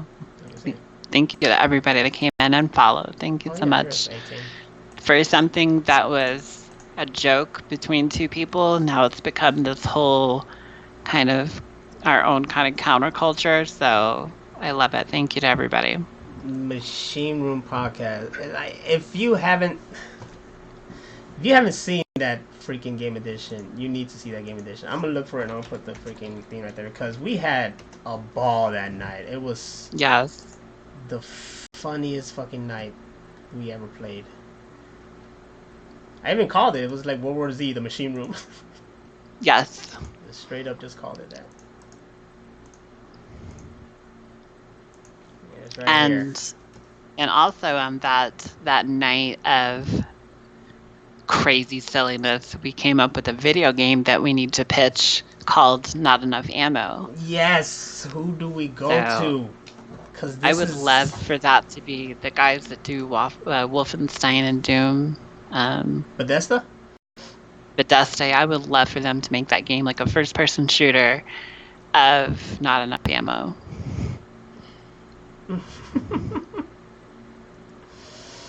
we were just making we even made a whole trilogy. Just the names though. Just the names. Just the names. But it's the robot apocalypse and the group of survivors, human survivors, and they're all like crazy bad cliches of people like Dolomite and they fight robots. And there's not enough ammo to kill everybody. Because I told her that we were killing zombies, but I said like we should do robots because that's fun. And I played a game like that called Binary Domain, which is like low key a great game. It should have had like way more attention. So if you ever stumble upon Binary Domain, which was like back in the older systems, PS3 and Xbox 360.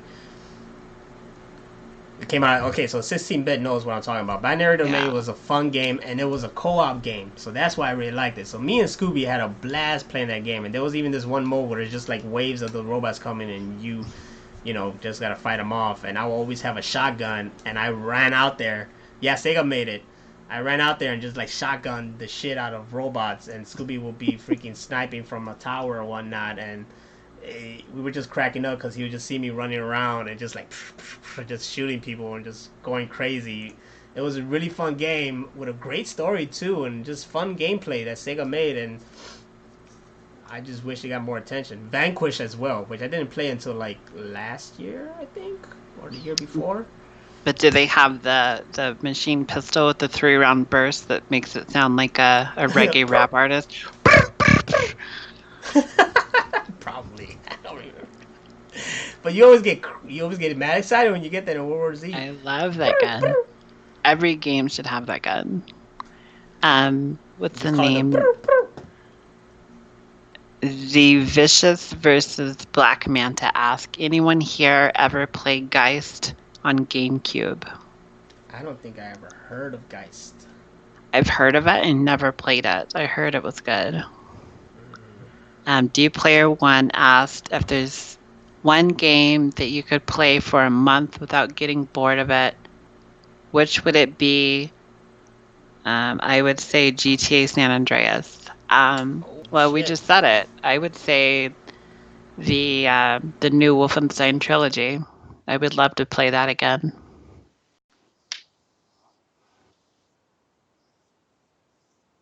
The Old Blood, Wolfenstein, and Wolfenstein 2, right? Okay, yeah. Then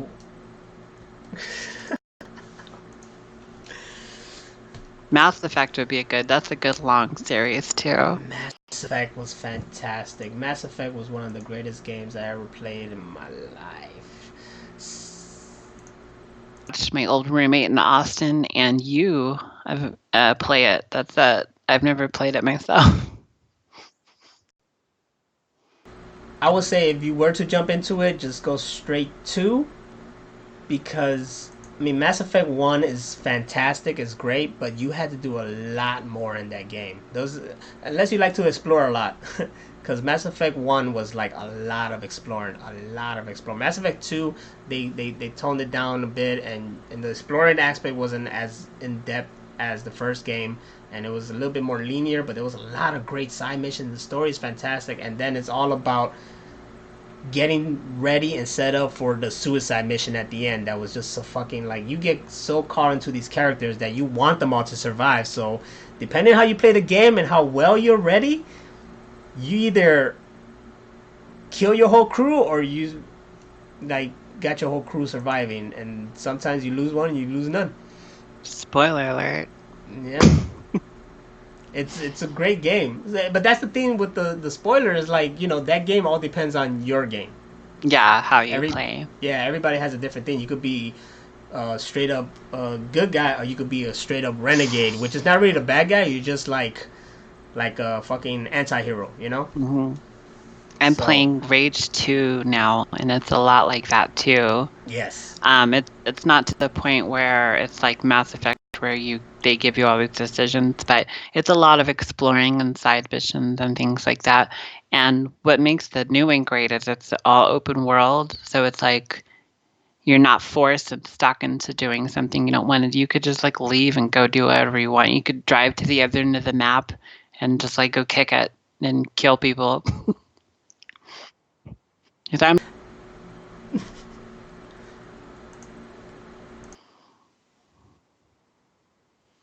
and I really liked it. And it was like before, you know, it was a game that was like, hey, this is like Mad Max, which basically what it was freaking based on.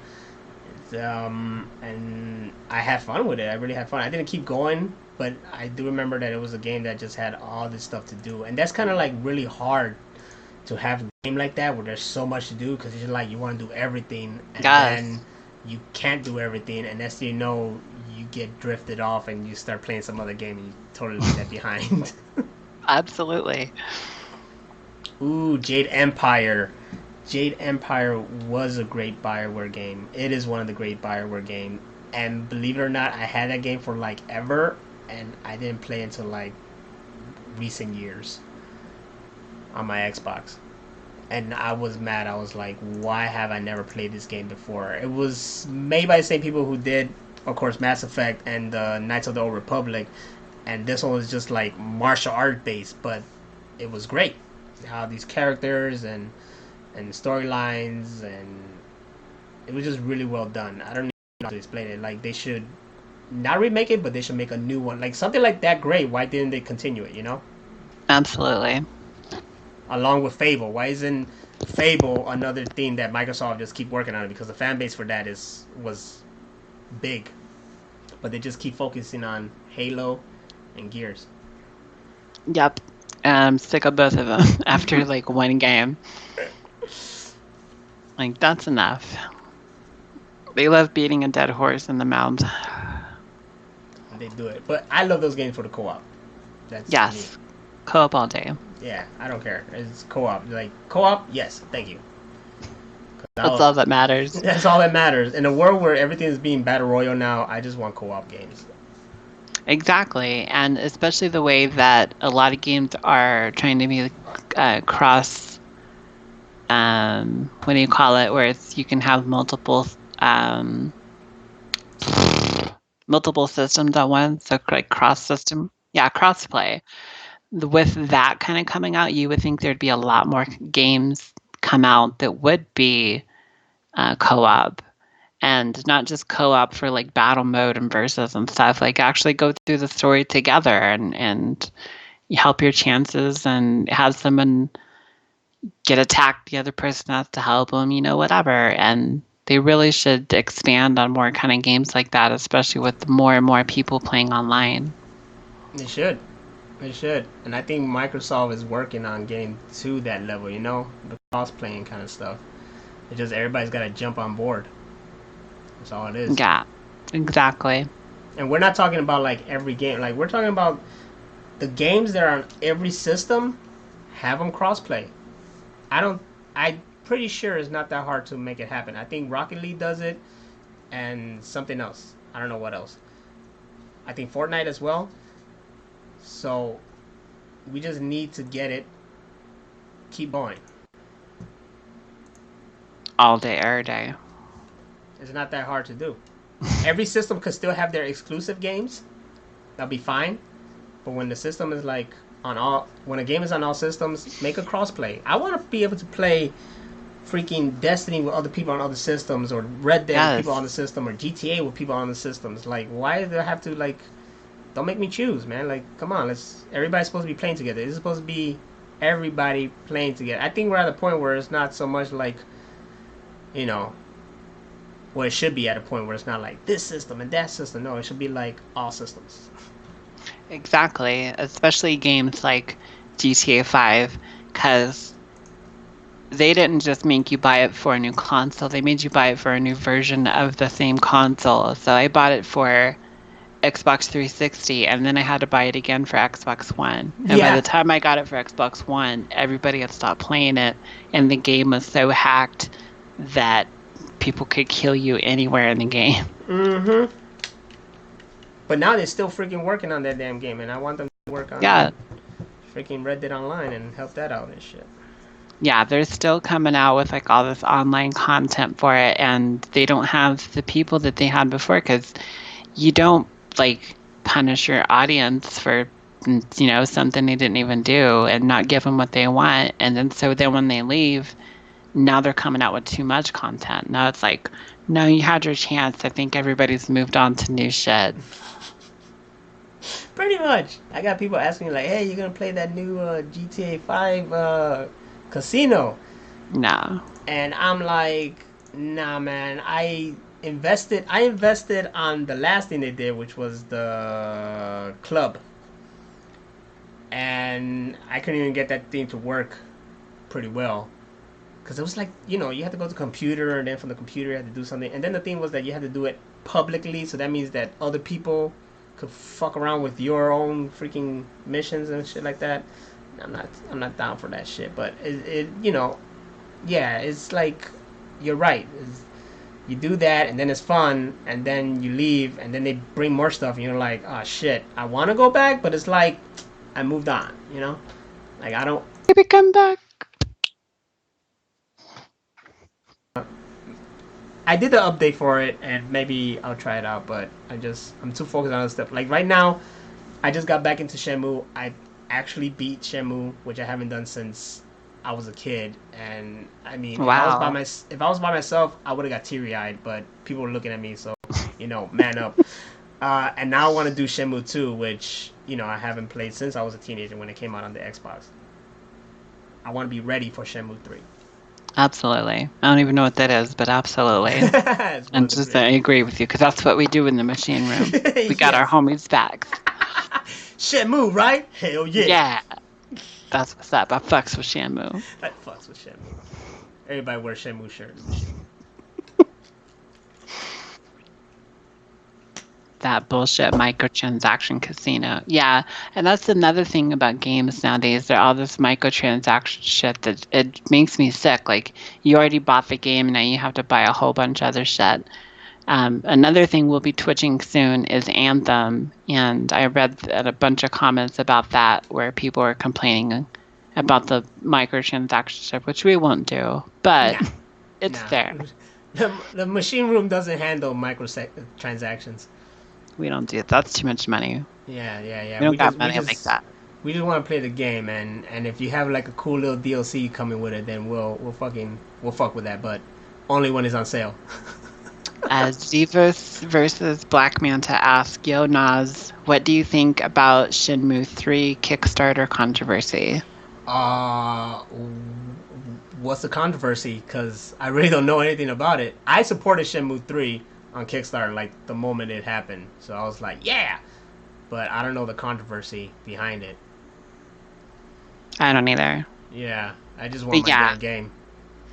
I've heard all the stuff about Anthem, but we waited until it got down to $20, and so now we're gonna play it because they're cheap as fuck. Yeah. So But it now, does to us it doesn't matter. Like me, you, Scooby, it doesn't matter like how bad a game is. If it's co-op, we make it fun as shit. We make it's gonna be fun. I guarantee that Anthem is gonna be a fun game with us at least. with us, yeah, Yeah. with most other people, they'd bitch and complain the whole time, but we're gonna make it fun. Yeah. We were talking earlier about like we're just casual gamers, man. We can't play with people who take this shit too serious. It's just I can't be around people that take life too damn serious. Like, calm the fuck yeah, down. Nobody gets that alive. So just have yeah, fun. man. Yeah, I think I think there's somebody at work that's probably like annoyed by me because I won't take his position. And I'm sorry, I don't want the position. How do you look? Just imagine you're at a job, okay? Imagine you're at a job, everything's great, and then you see these people as supervisors, and you're thinking, yeah, they're making a lot of money, things are great and stuff like that. But then they keep bitching and complaining about how it sucks, how they're not getting enough, and blah blah blah blah blah blah blah, right? And then they're gonna leave, but then they want you to go ahead and take the position too, and you're like, I don't know about that. You don't really sell it to me if you're not happy in the position. Of course. Like how am I gonna go into a position that you're not even happy being in, and I don't want to be in that position. Right now, I'm already frustrated with the position I'm at, but at least I'm just like, I'm just there. It's kind of like Employee of the Month. Remember with Dane Cook? Yes. You don't want to, you're just happy where you're at. That's another New Mexico movie. Oh, was it really? Yeah, they filmed that in Albuquerque and Santa Fe. That movie was hilarious. Good Especially stuff. especially the outtake when he said like, dude like jerked off and shot cum and then it hit the baby in the head or something, in the parking lot or some shit. Divas versus Black Manta said, "Oh, okay. Well, there was the news about Shenmue movie from the Steam to be the Epic Store. Also, the fact that Kickstarter was just to gauge interest, not to fund the game. Oh, I didn't Really? even know that happened. So where's all my money going? To somebody's rent, because that's the way did the my world works. Where's my money? As long as they give me my damn copy, I don't give a shit. Just make this game happen. That was my support. It was what, $20 or something like that. I forgot. Just give me my damn copy. That ain't shit. That ain't shit. It's not like I give them like fucking $5,000 and it's like, what are you doing with my money? I just $20. realized, like, we've been talking this whole time, and even before the podcast, that you're wearing that shirt that I designed you. Right here, dog. I Exclusive. forgot all about that. Shit. Can't see. Oh, okay. We're bringing it down. We're bringing it down. Come on. Go down. Right here. It's the Samurai of Badassery t-shirt made by yours truly right there, Hammer of Venus. Can be located where? At the fucking shop. The web store. Which actually... MWE for life /store. Actually, there's a way to do this. Is Lord of Slam still here? Fuck. How do I do this again? I think it's like... You don't know. This and shop? Nope. This and store? Nope. No. There's a way to do it. I make a lot of shit. I forgot I forgot what... Oh, it's Nightbot. I got this. Hold on. If not, I got a link. Yeah, she got a link.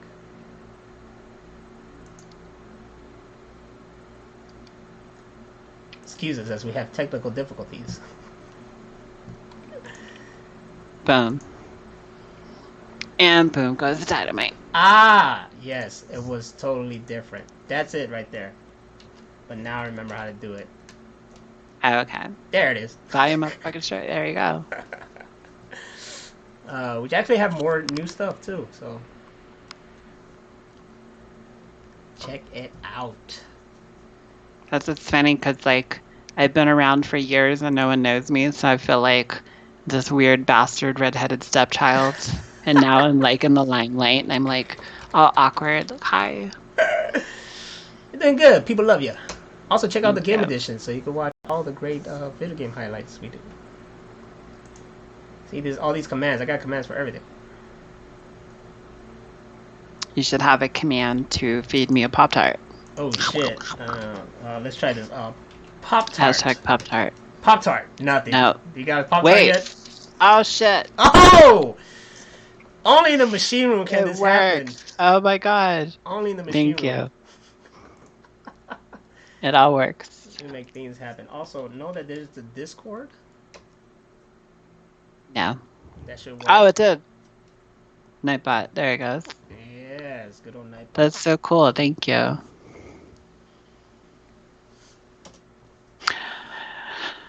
So, for all of you guys, all we have right now is a Twitter, so we don't have like an email or anything. But if you look down at the bottom, over there somewhere, it's right there. at Real Machine Room. So if you ever need to get a hold of us, specifically us here on the Machine Room, that's how you do it. We'll be doing this weekly. So if you came in late this week, show up early next week, because there's going to be a pop quiz. Everybody here got a spare key to the machine room. So congratulations, everybody. Give yourself a round of applause. Yes. You're all part of the machine room. We were nice enough because people started coming in later, so we actually went over our time limit. But just for you, because we love y'all. How do you do that heart thing? I don't know. That's a vagina. Like this.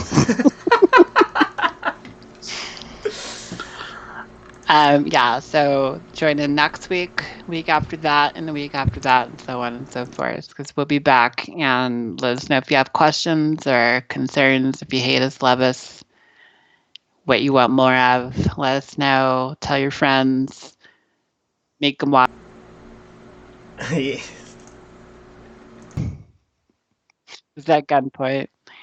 That metal team.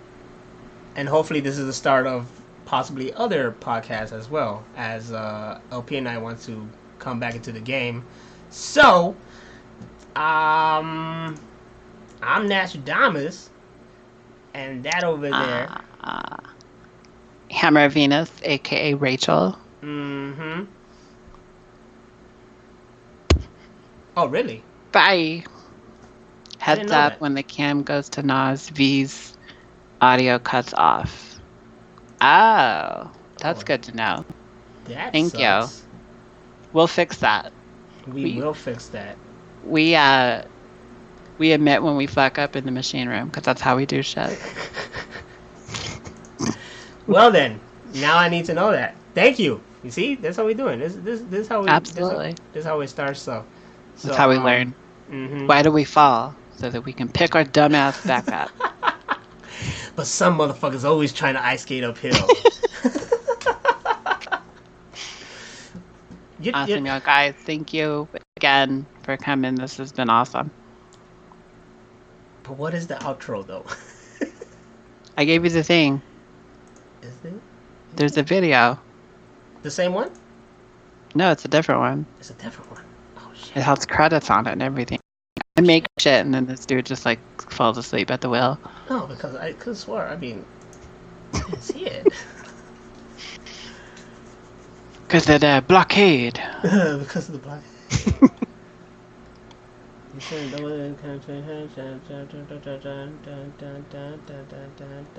No, I don't see it.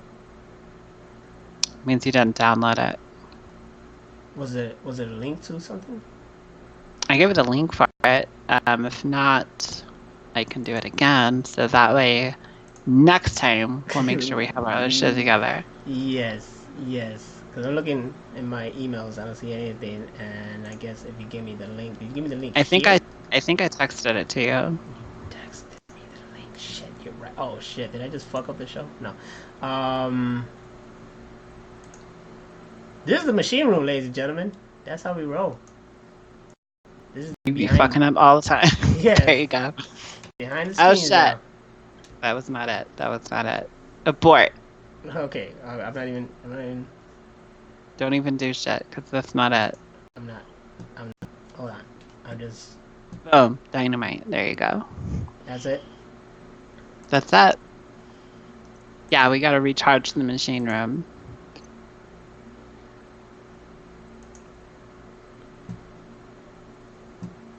Jesus.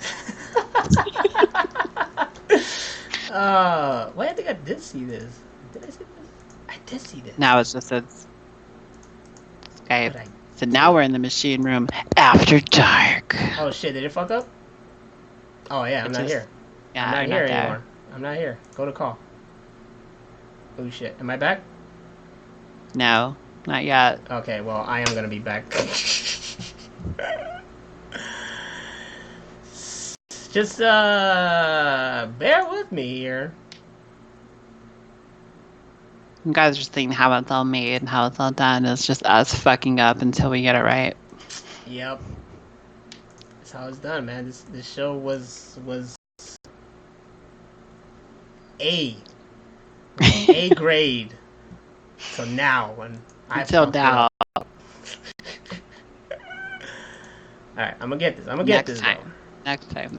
It's gonna be spot on. Yes, next time is gonna be beautiful, guys. You're gonna love it. Beautiful. You're gonna fucking love it. You don't even know. You don't. You don't even know. Hopefully it plays well and not all fucked up. And keep those questions coming. That was great. I like seeing that too. Yes, definitely. That's what we wanted. The interaction with everybody. Yeah, we're all in the machine room together. Yes, we are. Hopefully this will play right here. All right, ladies and gentlemen. Good night, I guess. Bye. Oh shit! Look. It's right there, but it's not big. Make it big.